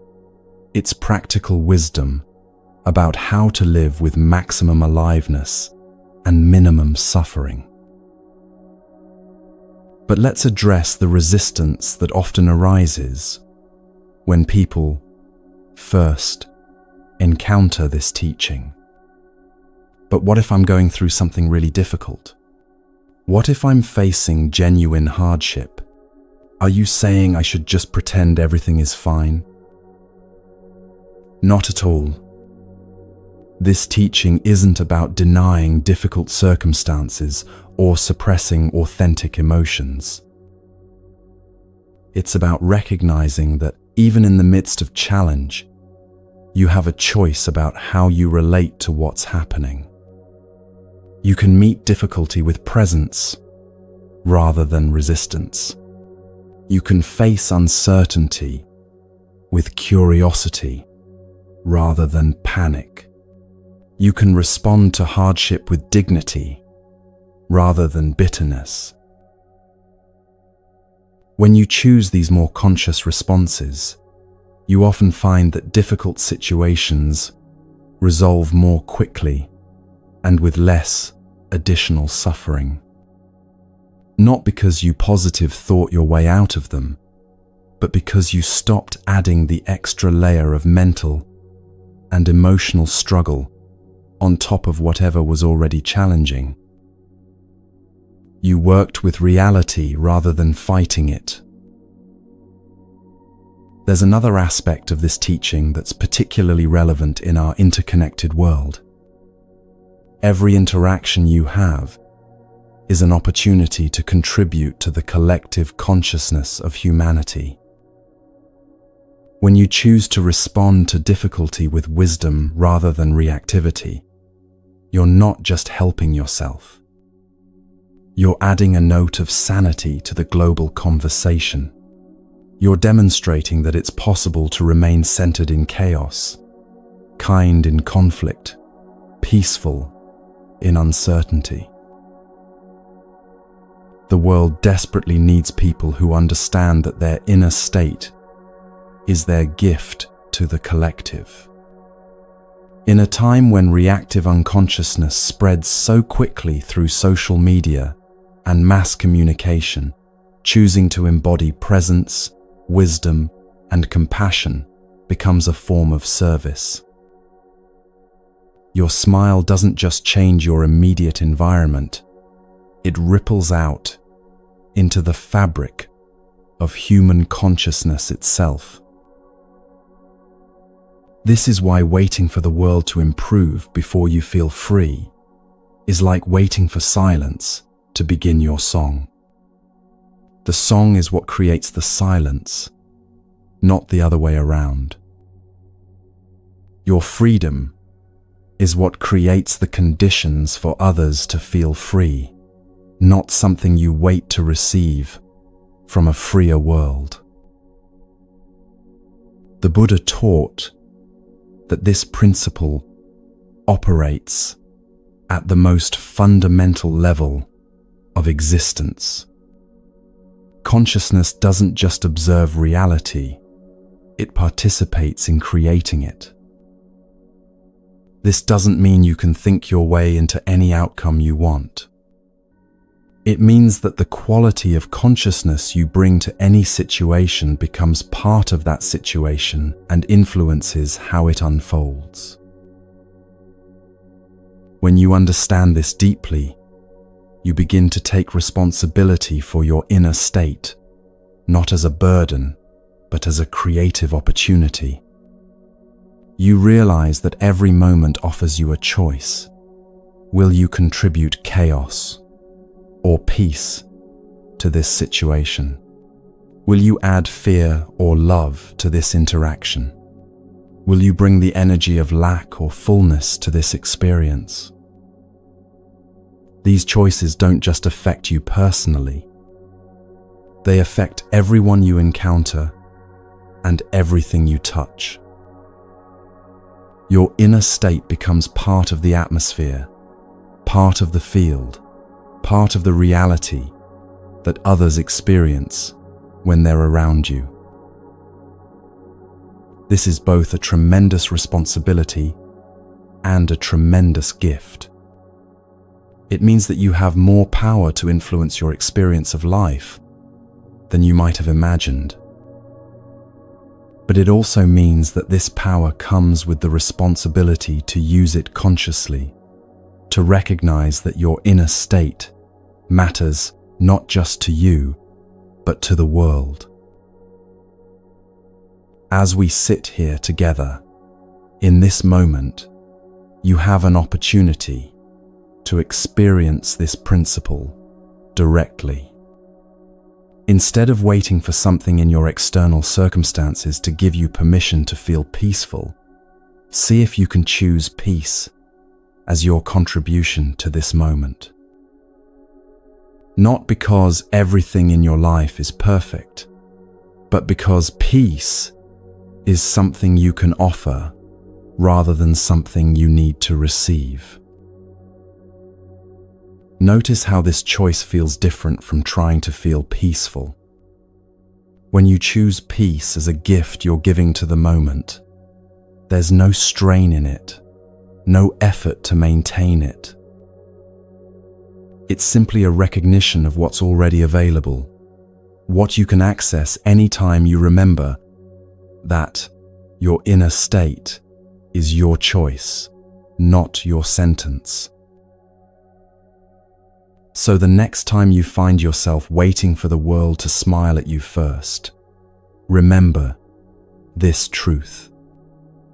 Your smile, your inner state of appreciation, presence, and fullness is not a response to external kindness. It's a choice, a gift, a creative act that participates in shaping the very reality you experience. You don't smile because the world is kind. You smile, and the world often returns the gesture. So too with abundance, with love, with freedom, with peace. These are not prizes to be won from an external world, but treasures to be discovered within yourself and shared with a world that's waiting for someone to go first. And that someone, that person who chooses to embody what they want to see in the world, who acts from fullness rather than waiting for fullness to arrive, that someone can be you, right here, right now. Not because you're special or different, but because you've remembered something that was always true. Your inner world is the starting point, not the response. And from that starting point, everything becomes possible.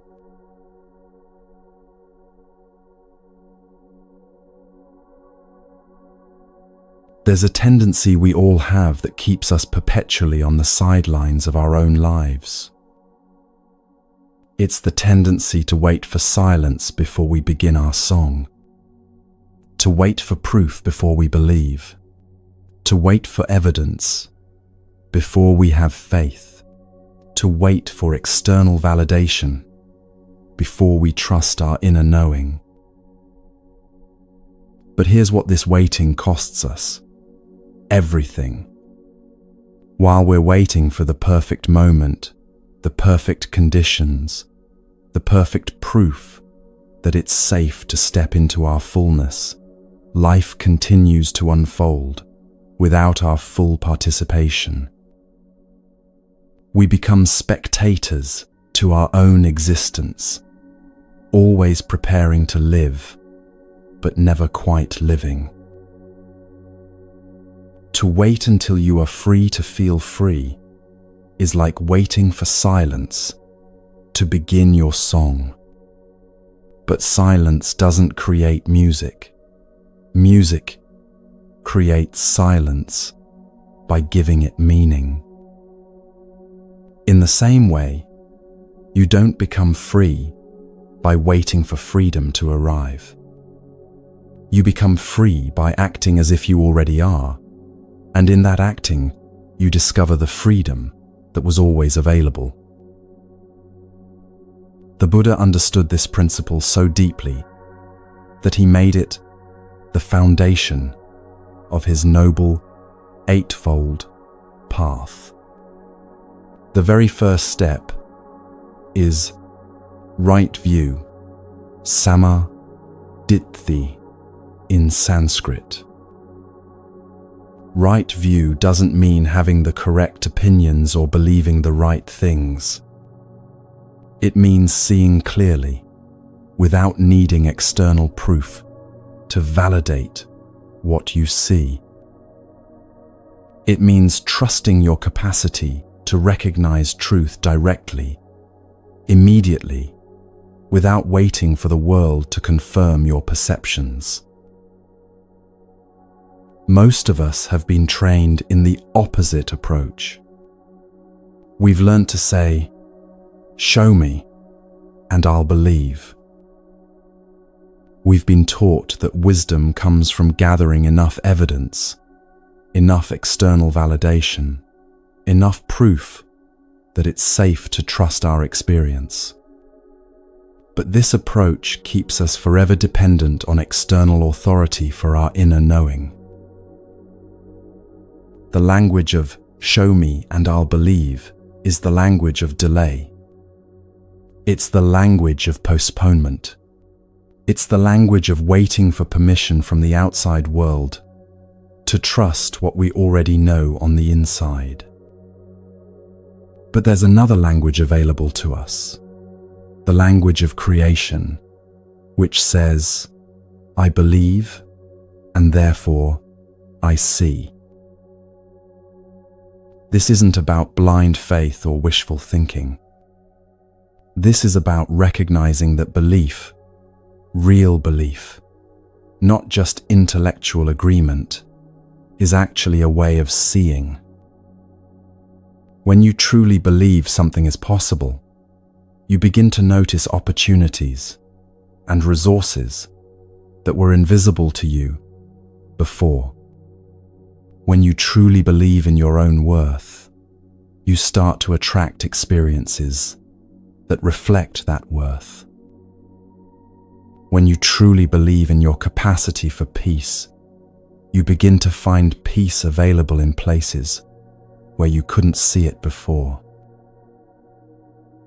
Let me share a story that illustrates this beautifully. There was once a young musician who had tremendous talent, but was terrified of performing in public. She would practice for hours alone in her room, dreaming of sharing her music with others. But every time an opportunity arose, she would find reasons to postpone. "I'm not ready yet," she would say. "I need more practice. I need to be perfect before I can perform for others." Years passed, and she became increasingly frustrated. She was waiting for the feeling of being ready, waiting for confidence to arrive, waiting for some external sign that it was time to share her gift. One day, an old teacher visited her and listened to her practice. "Your music is beautiful," the teacher said. "When will you share it with the world?" "When I'm ready," the young woman replied. "When I feel confident enough." The teacher smiled gently. "My dear, confidence doesn't come from feeling ready. Confidence comes from choosing to share your gift before you feel ready. The audience doesn't need your perfection. They need your willingness to offer what you have. The young musician realized she had been waiting for silence, waiting for her fears to completely disappear before she would begin her song. But that night, she chose to perform at a small local cafe, not because she felt ready, but because she understood that readiness comes through action, not before it. The moment she began to sing, she discovered that her fears and her courage could coexist, that her uncertainty and her gift could be present simultaneously. This is the shift from "show me and I'll believe" to "I believe and therefore I see." The musician didn't wait for evidence that she was good enough. She chose to believe in her worth as an artist and then acted from that belief. And in that acting, she saw things she couldn't see while waiting. She saw that audiences respond to authenticity more than perfection, that vulnerability creates connection, that her imperfections were actually part of her unique gift. The Buddha's teaching on right view points to this same principle, operating at the deepest level of spiritual understanding. He didn't say, "Practice until you feel enlightened, and then you'll know you're enlightened." He said, "See clearly that enlightenment is your nature, and then practice from that recognition." The seeing comes first, not the proof. This is why so many people stay stuck in spiritual seeking for decades. They're waiting for some dramatic experience, some undeniable proof, some external validation that they've made it spiritually. But enlightenment isn't an experience you have, it's a recognition of what you are. And that recognition is available right now, not as the result of future practice, but as the foundation for present moment awareness. Let's bring this understanding into practical daily life. How often do you wait for evidence before you trust yourself? How often do you postpone action until you feel completely confident? How often do you delay expressing your gifts until you're absolutely certain they'll be received well? In relationships, many people wait for proof that they're loved before they fully open their hearts. But love doesn't work that way. Love is something you offer, not something you wait to receive. When you love first, when you open your heart before you have guarantees, you create the space for love to be returned. You become a source of love rather than a seeker of love. In creative endeavors, people often wait until they feel inspired before they begin creating. But inspiration usually comes through the act of creating, not before it. The painter doesn't wait for the perfect image to appear in their mind before they touch brush to canvas. They begin with a willingness to explore, to play, to discover what wants to emerge through the process of creation itself. In pursuing dreams and goals, many wait for circumstances to be perfect before they take action. But circumstances are rarely perfect, and waiting for them to align often means waiting forever. The entrepreneur doesn't wait for guaranteed success before starting their business. The writer doesn't wait for the perfect story before they begin writing. They begin with vision, with possibility, with the willingness to learn and adjust as they go. This is the difference between the language of creation and the language of delay. The language of delay says, when this happens, then I'll do that. The language of creation says, I'll do this, and then we'll see what happens. One keeps you waiting, the other keeps you moving.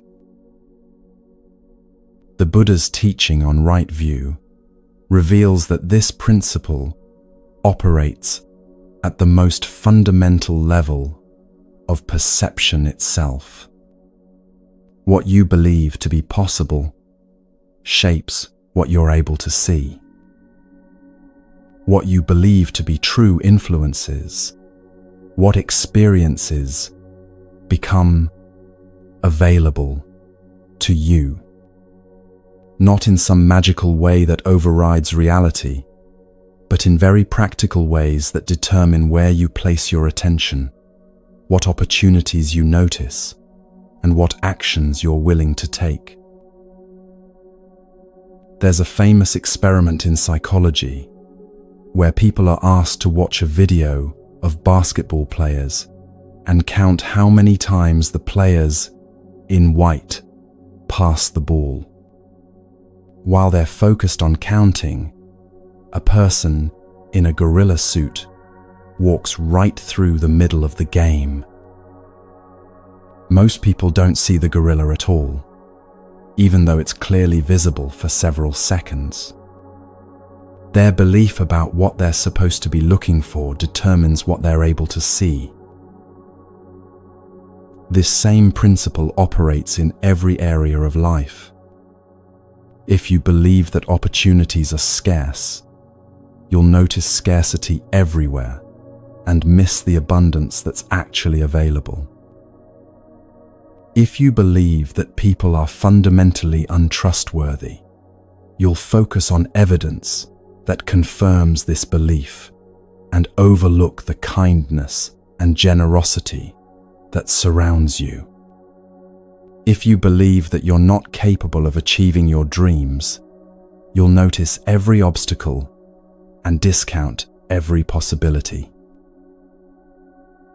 But when you shift your fundamental view, when you choose to believe in possibility, in abundance, in your own capacity for growth and contribution, suddenly you begin to see things that were invisible to you before. Opportunities that were always there become apparent. Resources that were always available become accessible. Connections that were always possible become actual.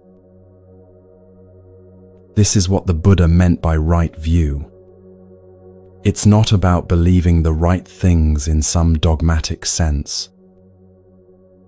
It's about seeing clearly, without the filters of limiting beliefs, without the distortions of fear and doubt.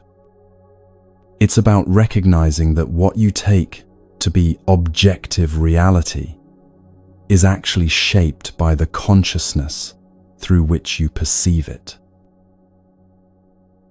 There's another aspect of this teaching that's particularly relevant in our current culture. We live in a time that worships data, evidence, and scientific proof, all of which have tremendous value. But we've also become suspicious of intuition, inner knowing, and direct experience. We've learned to trust experts and external authorities more than our own capacity for wisdom. The Buddha's teaching on right view doesn't dismiss the value of evidence and rational thinking, but it recognizes that there are ways of knowing that transcend the purely analytical. There's a kind of understanding that comes through direct experience, through presence, through the willingness to trust what you know, even when you can't prove it to others. This is particularly important when it comes to understanding your own worth, your own capacity, your own potential. No external authority can give you definitive proof that you're valuable, that your life matters, that you have something unique to contribute. These are recognitions that arise from within, through direct experience of your own being. And they require the courage to trust your inner knowing, even when the outer world hasn't yet reflected it back to you. There's a profound story from the Zen tradition about this. A student approached a master and said, "I've been practicing meditation for years, but I still don't feel enlightened. How will I know when I've achieved awakening?" The master replied, "The one who asks that question is already awake. Who is it that's aware of not feeling enlightened? Who is it that knows there's something called enlightenment to seek?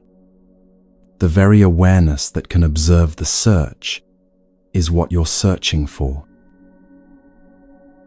The student realized he had been waiting for some special experience to prove his awakening, but the awareness that was present right now, the consciousness that could observe thoughts, feelings, and experiences, was itself what he'd been seeking. He didn't need to wait for proof. He needed to recognize what was already present. This is the essence of not waiting for silence to begin your song. The song doesn't require perfect conditions. The song creates the conditions it needs through the act of being sung. Your life doesn't need perfect circumstances to be fully lived. Your full living creates the circumstances that support even fuller living. But let's address the fear that often arises when people first encounter this teaching. What if I'm wrong? What if I believe in something and it doesn't work out? What if I act on my inner knowing and make a mistake? The Buddha's response to this would be simple. What if you're right? What if your inner knowing is actually more reliable than you've been taught to believe? What if the very act of trusting yourself creates conditions that support that trust? What if waiting for external proof keeps you from discovering the tremendous wisdom that's available through direct experience? And even if you do make mistakes, even if your inner knowing sometimes leads you in directions that don't work out as expected, isn't that still preferable to never trusting yourself at all? Isn't it better to live as an active participant in your own life rather than a passive recipient of whatever circumstances happen to arise? The person who waits for proof before believing will always be a step behind. But the one who knows that belief is the proof, that recognition comes before evidence, that seeing clearly happens before external validation, that person moves through life as a creative force rather than a reactive victim. Here's what's particularly beautiful about this understanding. When you stop waiting for permission from the external world to trust your inner knowing, you become available to a kind of guidance that's always been present but often overlooked. The intuitive hunches, the sudden inspirations, the quiet knowings that arise from deep within, these become trusted companions rather than doubtful whispers. You begin to recognize that you have access to wisdom that doesn't come from books or experts or external authorities. You have access to the same intelligence that moves the planets, grows the trees, and beats your heart. This intelligence doesn't need to prove itself to you before you trust it. It simply needs your willingness to listen, to be present, to act from the clarity that arises in stillness. The Buddha called this right view because it's the foundation for all skillful action. When you see clearly, when you trust your capacity for direct knowing, you can respond to life from wisdom rather than fear, from presence rather than reactivity, from inner authority rather than external dependency. This doesn't mean you become reckless or ignore practical considerations. It means you balance external information with internal wisdom, practical planning with intuitive guidance, careful thinking with direct knowing. You become someone who can navigate the world skillfully while remaining connected to the deeper intelligence that's always available within. As we continue this journey together, we're going to explore what it means to live from this kind of inner authority, to make decisions from presence rather than fear, to act from vision rather than circumstance, to sing your song before the silence comes. But for now, just notice where in your life you might be waiting for proof before you believe. Where are you postponing action until you feel completely ready? Where are you waiting for external validation before you trust your inner knowing? And then consider this possibility. What if you already have everything you need to take the next step? What if your inner knowing is actually more reliable than you've been taught to believe? What if the very act of trusting yourself creates the evidence you've been waiting for? You don't need silence to begin your song. You need the courage to sing into whatever noise surrounds you, trusting that your voice will find its way, that your song will create its own space, that your willingness to begin is all the permission you need. The Buddha understood this 2,500 years ago, and his insight remains as relevant now as it was then. Right view isn't about seeing the right things. It's about seeing clearly, without waiting for the world to give you permission to trust what you see. It's about believing not because you have proof, but because belief itself is a way of seeing, a way of knowing, a way of participating in the creation of reality rather than simply reacting to it.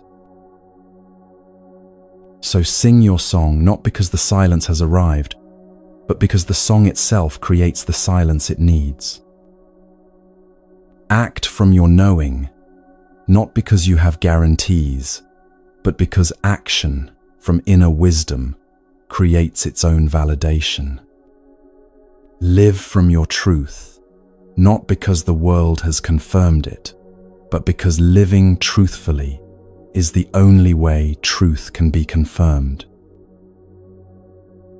This is the courage the Buddha was pointing to with right view.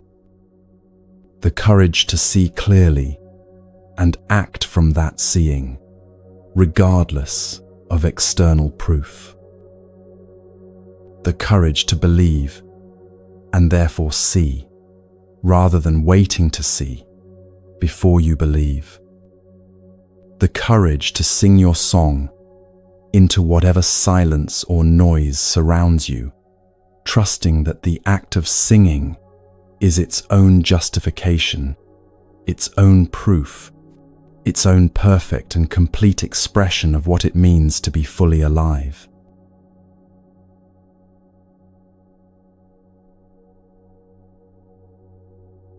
There comes a moment in every seeker's journey when the most profound shift possible occurs. It's not a dramatic experience or a mystical revelation, though it can feel like both. It's the moment when you realize you are no longer climbing the mountain. You are realizing you are the mountain. This shift changes everything, yet on the surface, nothing changes at all. There's a beautiful Zen teaching that captures this perfectly. Before enlightenment, chop wood, carry water. After enlightenment, chop wood, carry water. The activities remain the same, but the one who performs them has undergone a fundamental transformation in understanding. For most of our lives, we operate from the assumption that we are separate individuals climbing towards some distant goal. We see ourselves as limited beings trying to reach unlimited states, as incomplete souls seeking completion, as lost travelers trying to find our way home. This perspective creates the entire drama of seeking, striving, and struggling that characterizes so much of human experience. But what if this fundamental assumption is mistaken? What if you are not a climber on the mountain of existence, but the mountain itself, temporarily forgetting its own vastness? What if the goal you've been seeking is not separate from the seeker, but is the very nature of the one who seeks?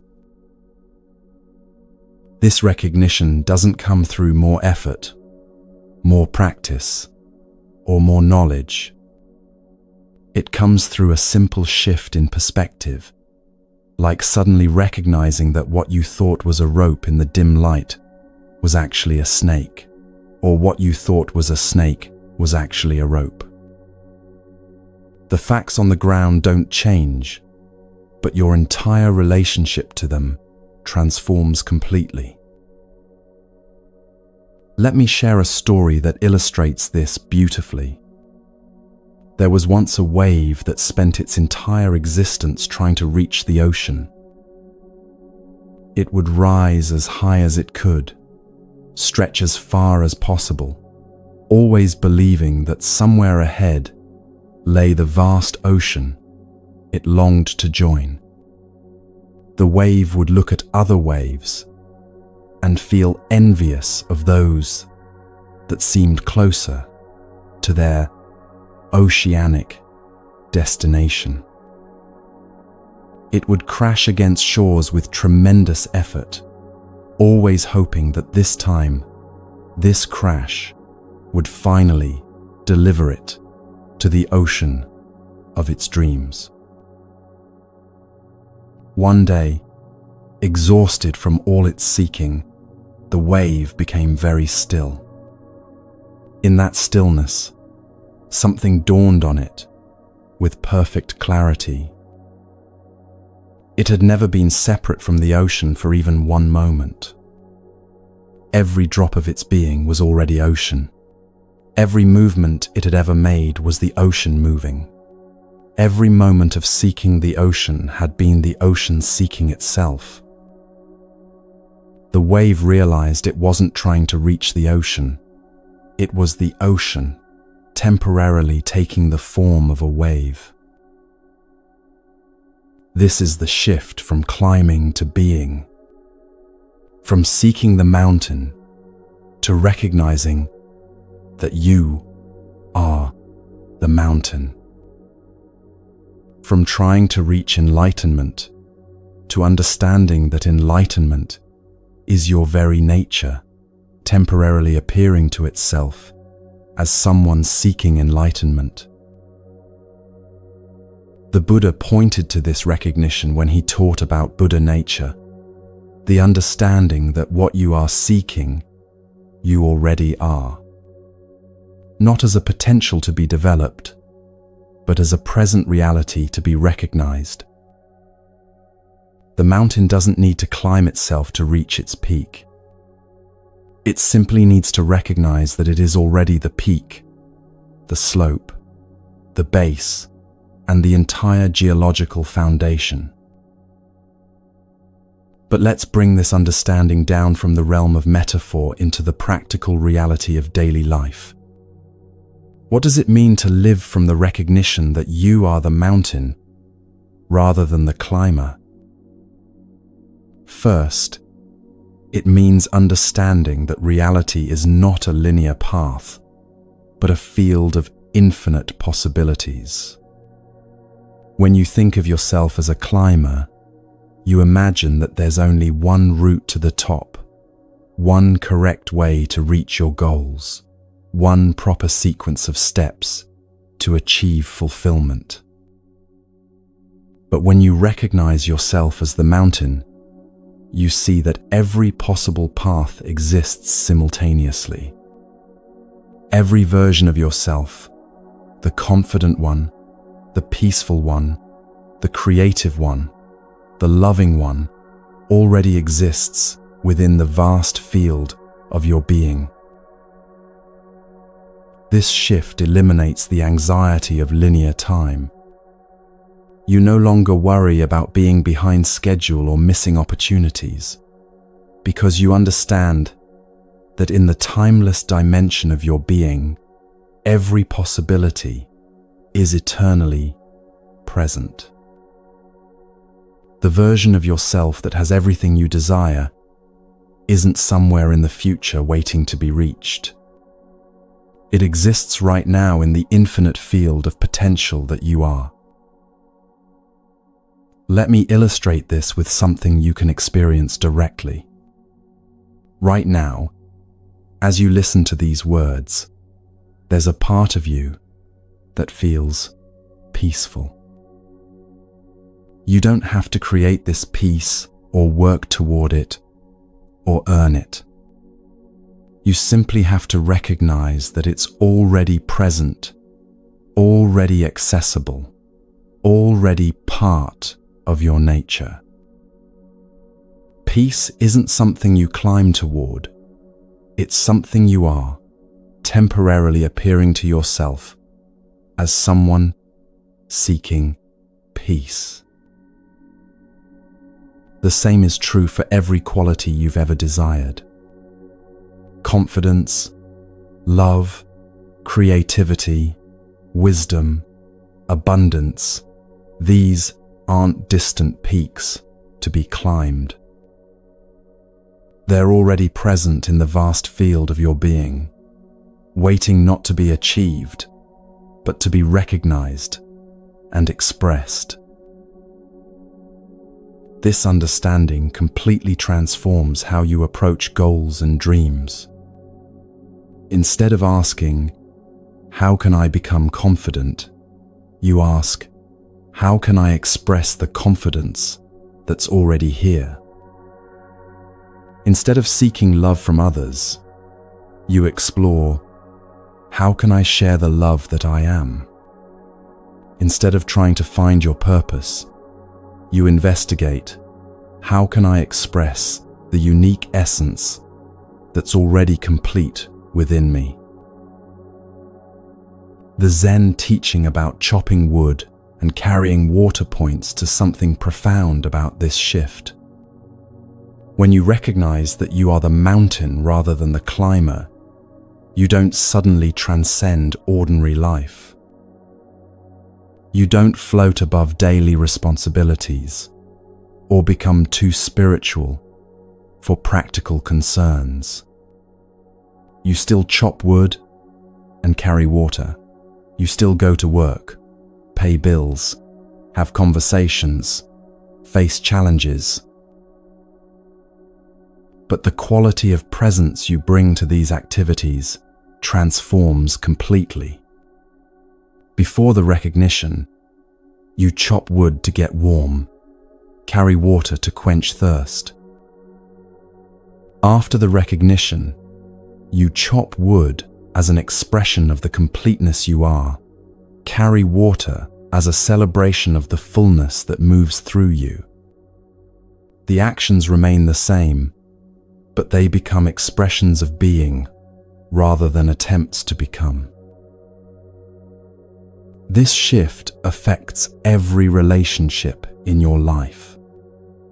When you operate from the climber mentality, you approach relationships with need.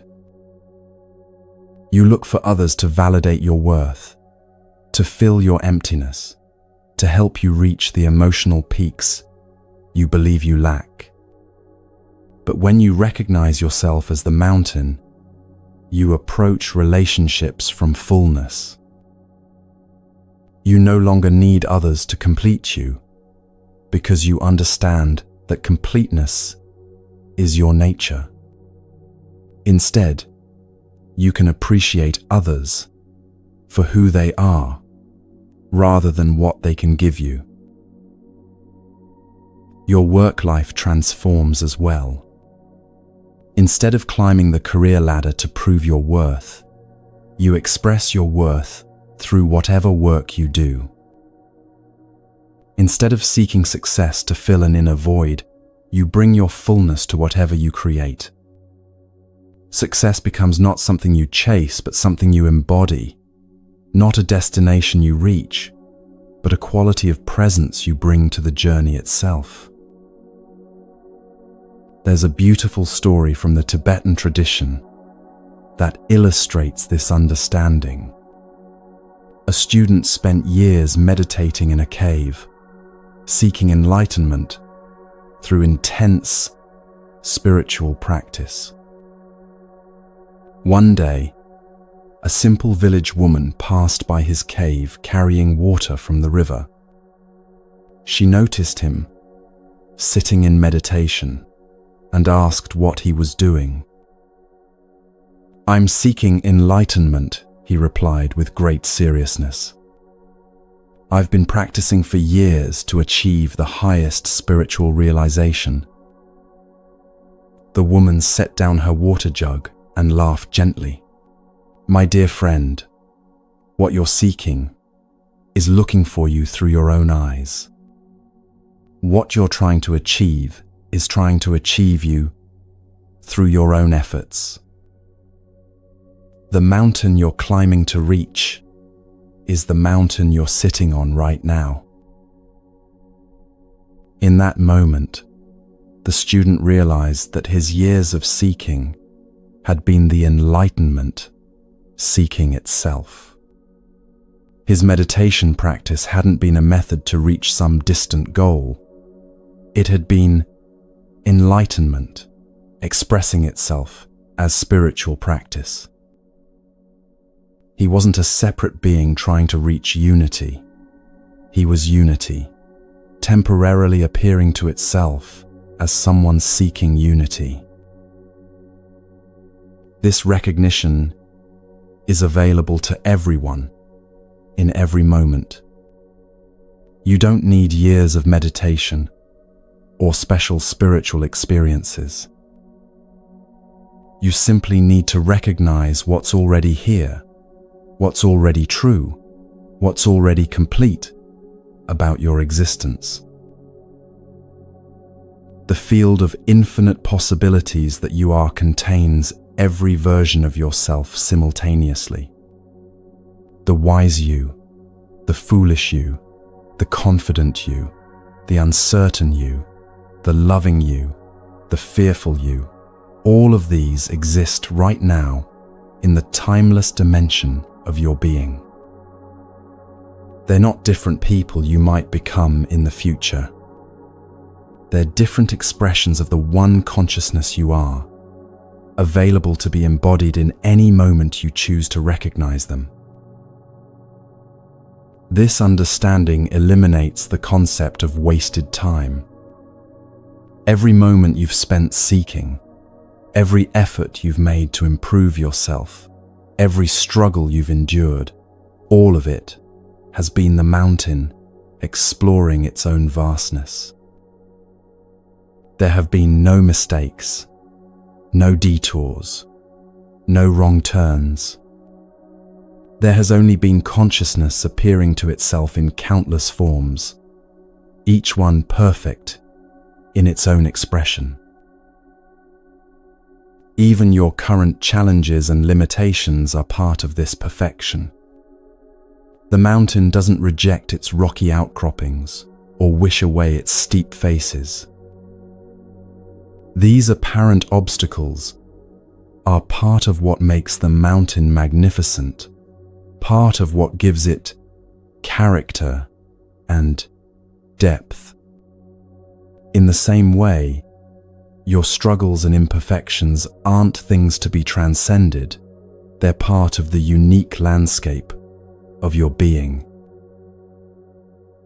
This doesn't mean you become passive or stop growing. Mountains are constantly changing, weathering, shifting, evolving. But this change comes from their natural expression, not from a sense that they're inadequate, as they are. When you recognize yourself as the mountain, your growth becomes natural expression rather than desperate seeking. You might still set goals, pursue dreams, and work toward various achievements. But these activities arise from the joy of expression rather than the pain of incompletion. You create not because you're lacking something, but because creation is the natural overflow of the fullness you are. You love not because you need to be loved, but because love is the fundamental nature of what you are. The Zen masters understood this so deeply. They would often give their students impossible tasks, like the famous koan of, "What is the sound of one hand clapping?" These weren't meant to be solved intellectually, but to exhaust the mind's attempts to climb toward understanding. When the seeking mind finally collapsed from its own efforts, what remained was the recognition that had always been present.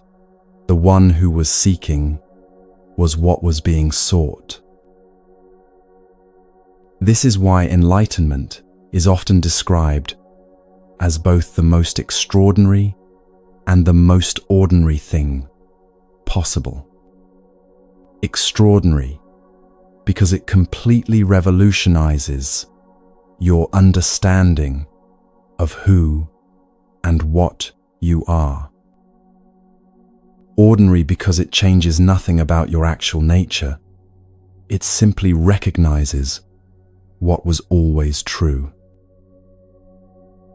You are already the peak you've been trying to reach. You are already the peace you've been seeking. You are already the love you've been hoping to find. You are already the wisdom you've been trying to acquire. Not as concepts to believe in, but as the living reality of what you most fundamentally are. This recognition doesn't require special circumstances or perfect conditions. It's available right now, in whatever situation you find yourself, regardless of how far you feel from any spiritual or personal ideal. The mountain doesn't wait for perfect weather to be a mountain. It is what it is under all conditions, in all seasons, through all changes. As we near the completion of our journey together, we're going to explore what it means to live from this recognition, to chop wood and carry water as the mountain rather than the climber. We're going to discover how ordinary life becomes extraordinary when lived from the understanding that you are not separate from what you seek. But for now, just rest in this possibility. What if you are not a limited being trying to reach unlimited states? What if you are unlimited consciousness, temporarily appearing to itself as someone with apparent limitations? What if the journey you've been on has been consciousness exploring its own infinite nature through the beautiful disguise of being you? You are no longer climbing the mountain. You are realizing you are the mountain. And from this peak that you have always been, every direction leads home, every step is perfect, and every moment is the arrival you've been seeking throughout this entire magnificent, mysterious, completely ordinary, and utterly extraordinary experience of being human. The wood still needs to be chopped. The water still needs to be carried. But now you know who is doing the chopping and carrying. Not a separate someone seeking completion, but completeness itself, joyfully expressing its nature through the simple, sacred activities of daily life. This is the recognition that transforms everything while changing nothing. This is the shift from seeking the mountain to being the mountain. This is coming home to what you have never, for even one moment, actually left.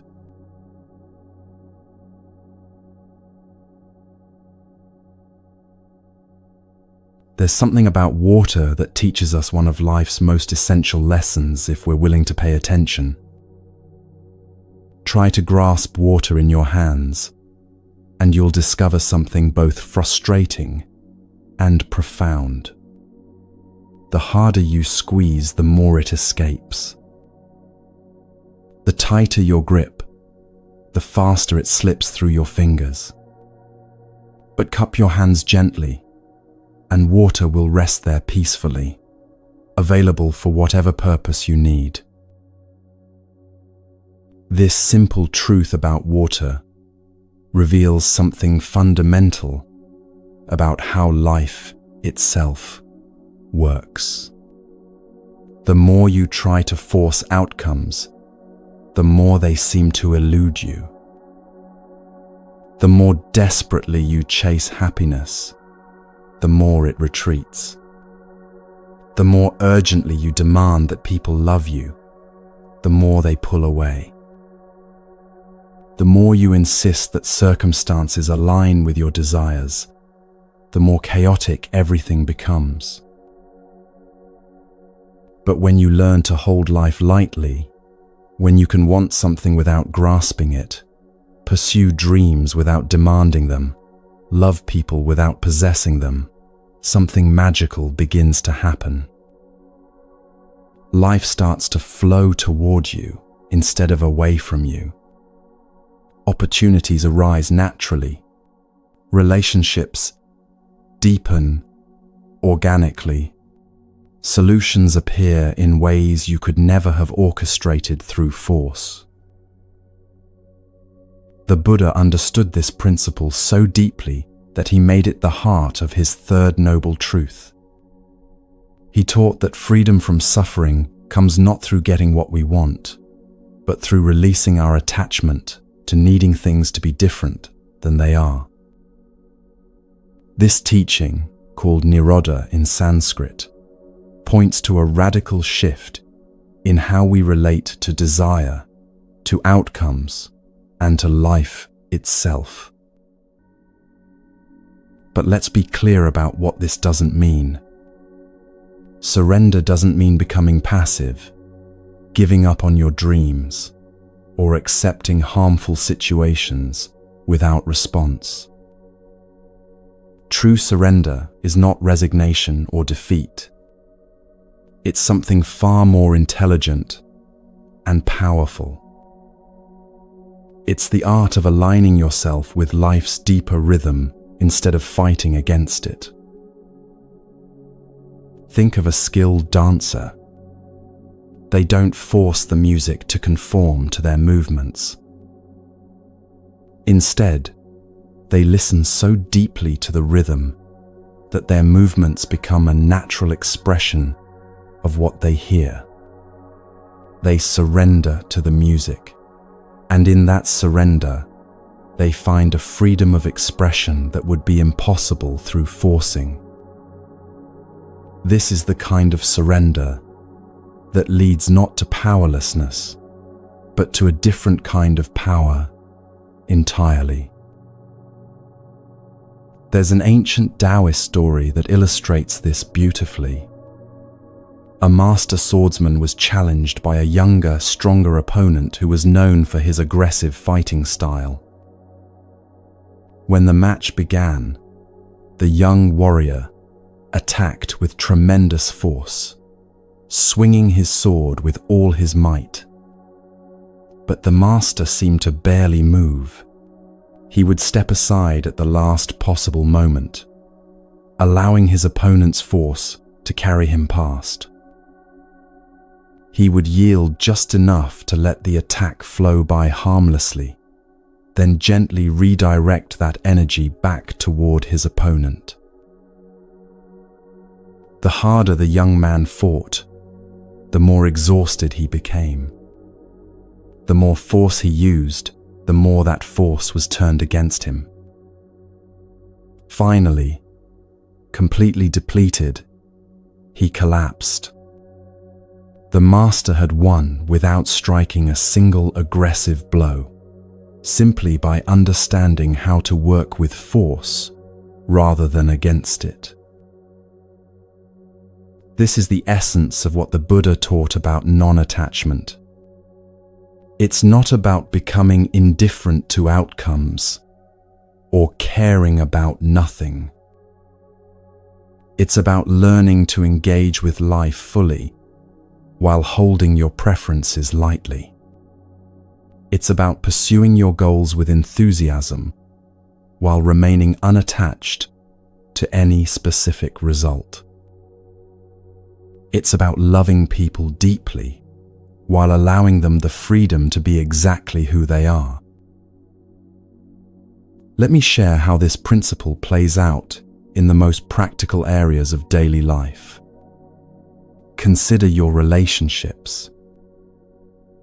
When you grasp desperately at someone's affection, when you try to control their responses, manipulate their feelings, or demand their attention, you create exactly the kind of pressure that drives people away. It's like squeezing water. The harder you grip, the more quickly it escapes.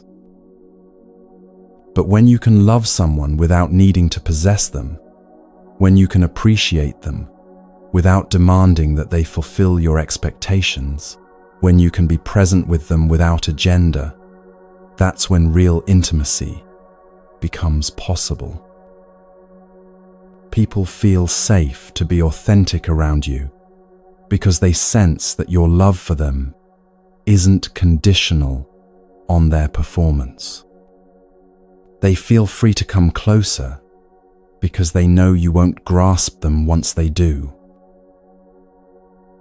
The same principle applies to your career and creative endeavors. When you approach your work with desperate attachment to specific outcomes, when you need every project to succeed, every effort to be recognized, every creative expression to be praised, you create a kind of energetic tension that often sabotages the very results you're seeking.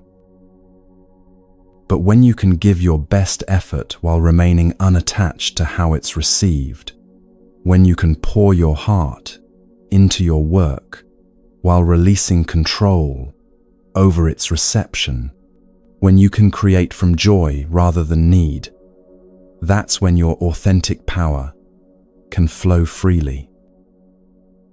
Paradoxically, this non-attachment often leads to better results than grasping ever could. There's a story about a famous artist who was commissioned to paint a portrait of a wealthy merchant.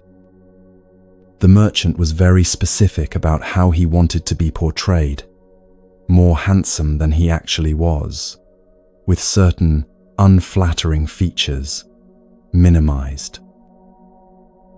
The artist tried desperately to please him, adjusting and readjusting the painting to meet every demand. But the more he tried to force the portrait to match the merchant's expectations, the more lifeless and artificial it became. Finally, in frustration, the artist abandoned all attempts to please and simply painted what he saw, the merchant as he truly was, with all his imperfections, but also with the dignity and character that those imperfections revealed. When the merchant saw this final version, he was moved to tears. "This is the first time anyone has truly seen me," he said. The artist had discovered that truth emerges, not through forcing, but through surrender to what is actually present.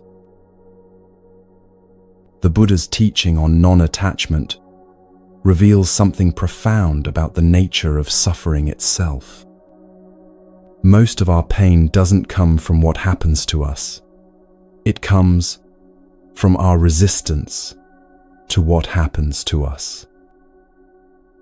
It comes from our insistence that reality should be different than it is. It comes from our attachment to outcomes that may or may not occur. When you can learn to want without grasping, to prefer without demanding, to hope without attachment, you discover a kind of peace that doesn't depend on circumstances. This peace doesn't come from getting what you want. It comes from releasing the insistence that you must have what you want in order to be okay. But let's explore what this looks like in the midst of real challenge and difficulty. Surrender doesn't mean passively accepting harmful situations or failing to take appropriate action when action is needed. True surrender often requires tremendous courage and clarity. Imagine you're facing a serious health challenge.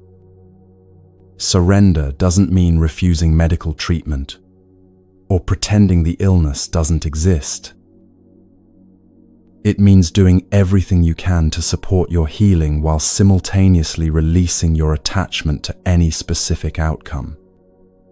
It means fighting for your life without being at war with your circumstances. It means hoping for recovery while making peace with uncertainty.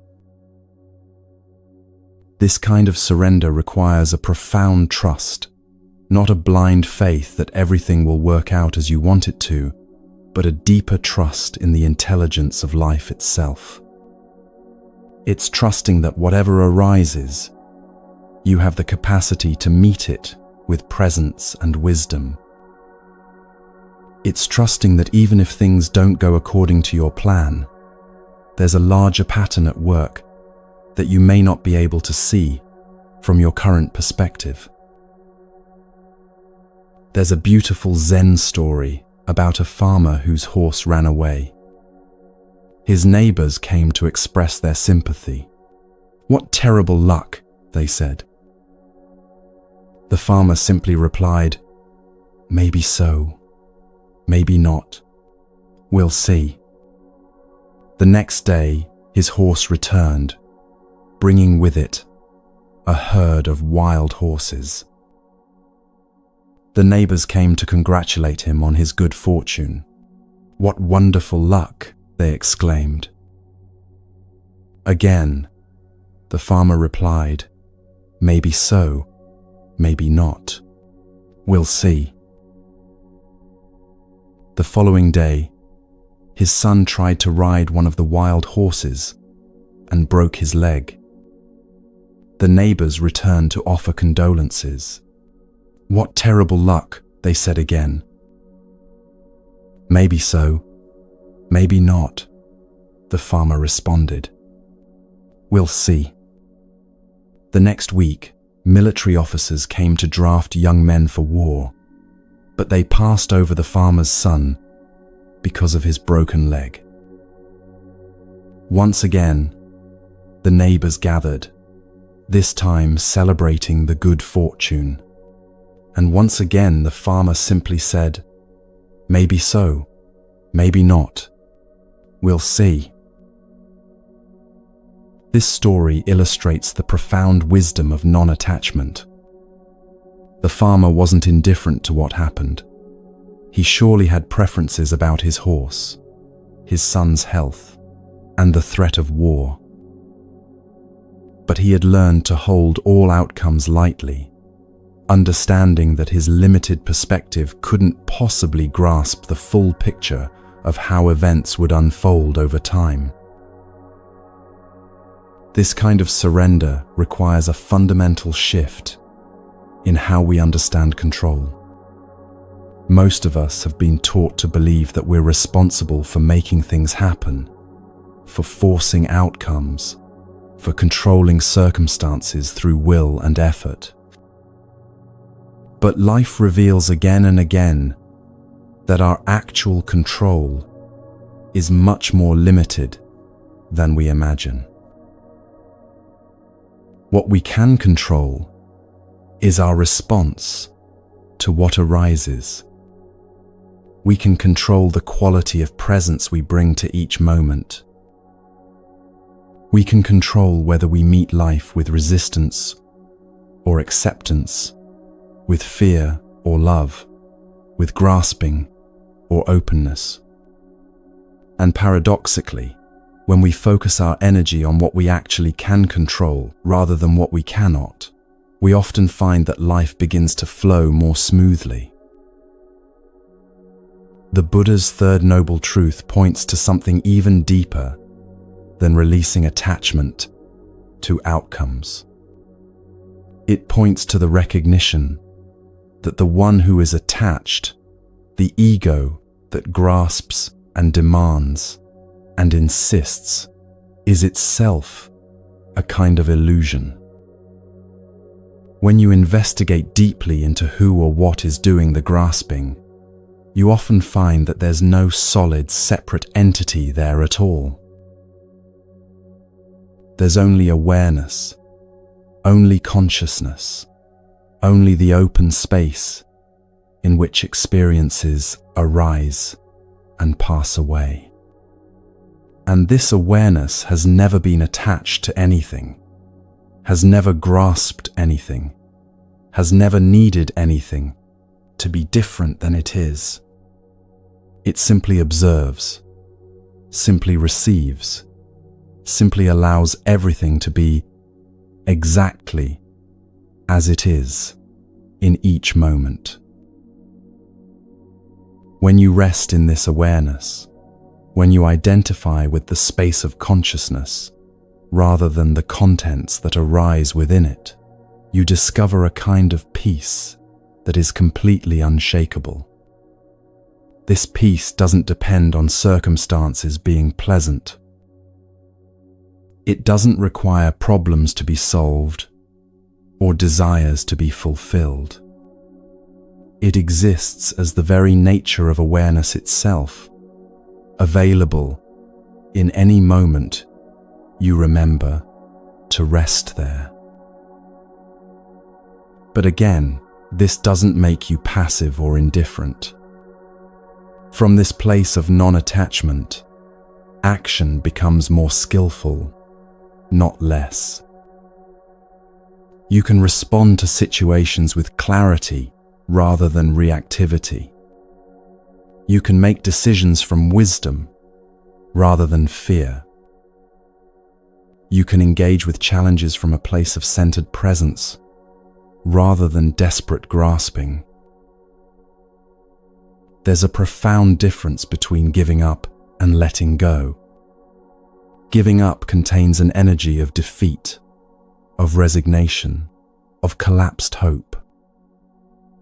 But letting go contains an energy of freedom, of trust, of intelligent release. When you let go, you're not abandoning your dreams or desires, you're holding them more skillfully.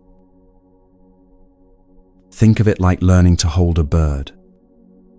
If you grasp too tightly, you'll crush it. If you hold too loosely, it will fly away. But if you can find that perfect balance, holding gently enough to provide safety but lightly enough to allow freedom, the bird may choose to stay simply because it feels safe and appreciated. This is how surrender works with your dreams and goals. You hold them gently, provide them with your attention and energy, but you don't grip them so tightly that you suffocate their natural unfolding. You create conditions that support their manifestation while remaining unattached to whether they manifest in exactly the way you envision. The ancient Taoists called this Wu Wei, effortless action, or action that flows in harmony with the natural way of things. It's like the way water flows around obstacles rather than trying to force its way through them. Water always finds the path of least resistance, yet over time, it can carve through the hardest stone. This is the power of surrender, not the power of force, but the power of intelligent yielding. When you align yourself with this deeper rhythm of life, you begin to sense when to act and when to wait, when to push forward and when to step back, when to speak and when to remain silent. You develop what the Buddha called right action, action that arises from wisdom rather than compulsion, from clarity rather than confusion, from love rather than fear. This alignment often requires a period of learning to trust.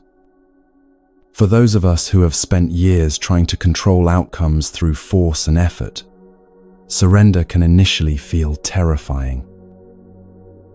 If I don't make things happen, nothing will happen, the mind protests. If I don't control the outcome, everything will fall apart. But as you begin to experiment with surrender, starting with small, low-stakes situations, you often discover something surprising. Life has its own intelligence, its own timing, its own way of bringing things together in ways you could never have orchestrated. Opportunities arise that you couldn't have created through effort. Solutions appear that you couldn't have thought your way to. Connections form that you couldn't have forced into being. This doesn't mean you become passive or stop taking action. It means your actions begin to flow from inspiration rather than desperation, from intuitive guidance rather than mental calculation, from presence rather than anxiety about the future. There's a story about a master gardener who was asked the secret of his success. "I don't force the plants to grow," he said. "I simply create the conditions that support their natural growth, and then I get out of the way. I water them when they need water, provide sunlight when they need light, protect them from harsh weather when necessary. But I don't try to make them grow faster than their natural rhythm, and I don't try to change their essential nature. I work with their inherent intelligence rather than against it."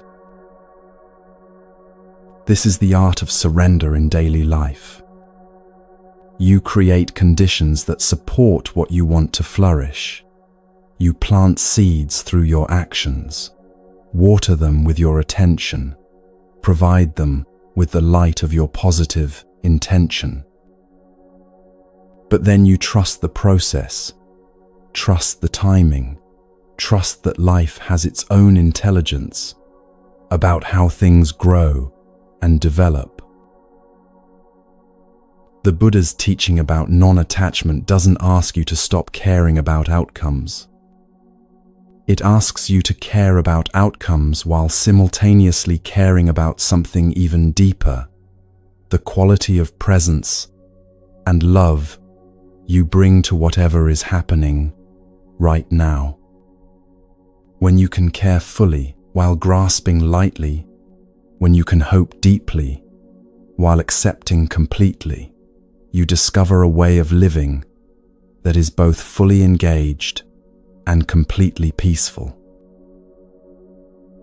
As we near the end of our journey together, I want you to consider where in your life you might be grasping water. Where are you trying to force outcomes that might flow more naturally if you could relax your grip? Where are you squeezing so tightly that what you want most is slipping through your fingers? And then, with great gentleness, see if you can experiment with cupping your hands instead of clenching them. See if you can hold your desires lightly, pursue your dreams with effort but without attachment, love people deeply while allowing them complete freedom to be themselves. This is not a practice of giving up or giving in. This is a practice of giving over to the deeper intelligence that moves through all of life, that knows how to grow flowers and heal wounds and bring hearts together across impossible distances. This is the art of receiving through surrender, of finding power through yielding, of discovering that the water you thought was escaping was actually always available, always present, always ready to support whatever purpose your open hands might serve. The Buddha's third noble truth promises that this kind of surrender leads to freedom. Not freedom from having preferences or desires, but freedom from the suffering that comes from insisting that reality conform to those preferences. It's the freedom to want without grasping, to hope without attachment, to love without possession. It's the peace that comes not from getting what you want, but from discovering that what you most deeply want, peace itself, was never dependent on external circumstances at all. Water teaches us this every day if we're willing to learn. Hold it gently, and it stays. Try to grasp it, and it flows away. But remember, it never really leaves.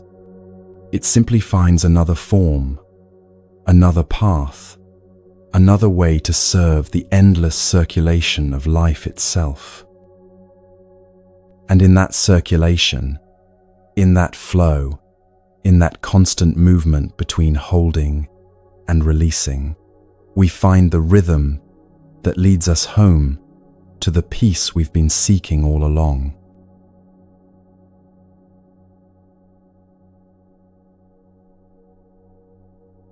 As our journey together draws to a close, I want to share with you one final image that brings everything we've explored into perfect focus.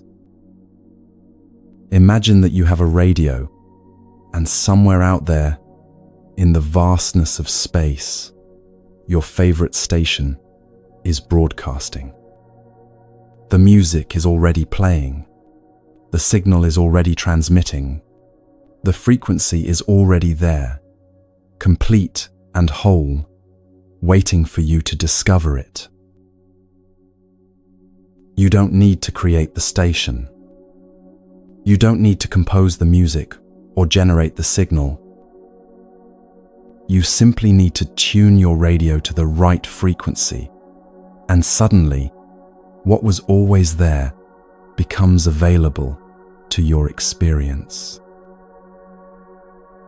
This is exactly how the peace, joy, and completeness you've been seeking actually work. They're not distant achievements waiting to be earned through struggle and effort. They're frequencies that are already broadcasting, already available, already here. You just need to remember how to tune in. Throughout these hours together, we've been exploring all the ways we accidentally tune away from our true frequency. We learned how the fog of incompletion convinces us that something is missing. We saw how the moving finish line keeps us perpetually seeking. We discovered how we become waves desperately trying to become water, forgetting that we already are water. We explored how reality is more like music than mathematics, and how our inner state creates our outer experience. We recognized the futility of waiting for silence before we begin our song, and discovered that we are the mountain we've been trying to climb. We learned that grasping water only makes it slip away, while gentle cupping allows it to rest peacefully in our hands. The Buddha understood this so clearly when he taught, "Peace comes from within. Do not seek it without." He wasn't offering this as advice or philosophy. He was pointing to a simple, practical truth. Peace isn't something you find in external circumstances or achievements. It's something you tune into, something you recognize, something you remember is always available, regardless of what's happening around you. The frequency of peace is broadcasting right now. The frequency of love is available in this very moment. The frequency of completeness, of wisdom, of joy, they're all here, all transmitting, all waiting for you to adjust your inner dial and remember how to receive them. This doesn't mean you ignore the practical realities of life or pretend that challenges don't exist. It means you meet those realities from the frequency of peace rather than the frequency of panic. You respond to challenges from the frequency of wisdom rather than the frequency of reactivity. You approach relationships from the frequency of love rather than the frequency of need. And here's what's beautiful about this understanding. The more you tune into these frequencies, the more natural it becomes. Like learning to ride a bicycle, what once required conscious effort becomes effortless presence. You don't have to constantly remind yourself to be peaceful.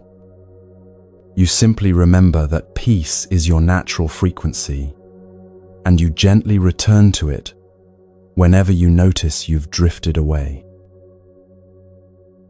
The radio analogy reveals something profound about spiritual growth. You're not building something from scratch or creating new capacities. You're simply remembering how to tune into what's always been available, how to access what's always been yours. This is why children often seem naturally peaceful before life teaches them to tune into different frequencies. This is why moments of natural beauty can instantly reconnect us to wonder. This is why deep rest can reveal a peace that feels both surprising and completely familiar. We're not creating these experiences. We're tuning into frequencies that never stopped broadcasting. As you continue your journey beyond our time together, remember that you carry this radio with you always. In moments of stress, you can pause and ask yourself, what frequency am I tuned into right now? In times of conflict, you can choose to tune into the frequency of understanding rather than being right. In periods of uncertainty, you can attune to the frequency of trust rather than fear. The tuning process is always gentle. You don't force the dial or wrench it violently from one station to another. You turn it slowly, carefully, listening for the signal to become clearer, for the static to fade away. And suddenly the music emerges, not because you created it, but because you found the frequency where it was always playing. Before we part ways, I want to acknowledge something beautiful that's happened during our time together. Right now, people from all over the world have been listening to these words, tuning into the same frequency of possibility and peace. Whether you're in your bedroom at midnight, walking through a park, or sitting in your car during a break, you've been part of a global community, remembering their way home to themselves. Every time you choose peace over panic, love over fear, presence over distraction, you're contributing to a collective tuning that makes it easier for others to find these frequencies too. Your commitment to remembering who you truly are isn't just personal. It's a gift to everyone whose life you touch. So as we close, I want to express my deep gratitude. Gratitude for your willingness to take this journey, for your openness to exploring these ideas, for your courage to consider that you might already be everything you've been seeking. The station is always broadcasting. Your true frequency, the frequency of peace, love, wisdom, and completeness, never goes off the air. Sometimes, you'll find yourself tuned into other stations, caught up in the static of worry, or the noise of seeking. That's completely natural, completely human, completely okay. When you notice you've drifted, simply reach for the dial with gentleness and compassion. Turn slowly toward the frequency that feels most like home. Listen for the signal that reminds you of who you truly are beneath all the stories, all the seeking, all the apparent complexity of human life. The Buddha's words echo across 2,500 years. Peace comes from within. Do not seek it without. This means that no matter what's happening in your external world, you always have access to the frequency of peace, love, and wisdom. Not as something you need to earn, but as something you can tune into anytime you remember that the radio is in your hands. So rest now, if rest feels right. Carry these frequencies with you into your day, into your relationships, into whatever challenges and joys await you. Remember that you are both the radio and the music, both the receiver and the signal, both the seeker and what you've been seeking all along. Thank you for this sacred time together. Thank you for your beautiful willingness to remember. The frequency of your true nature is always on. Welcome home to yourself. Welcome home to the peace that was never actually absent. The song continues. and you are both its listener and its voice, forever tuned to the frequency of wholeness.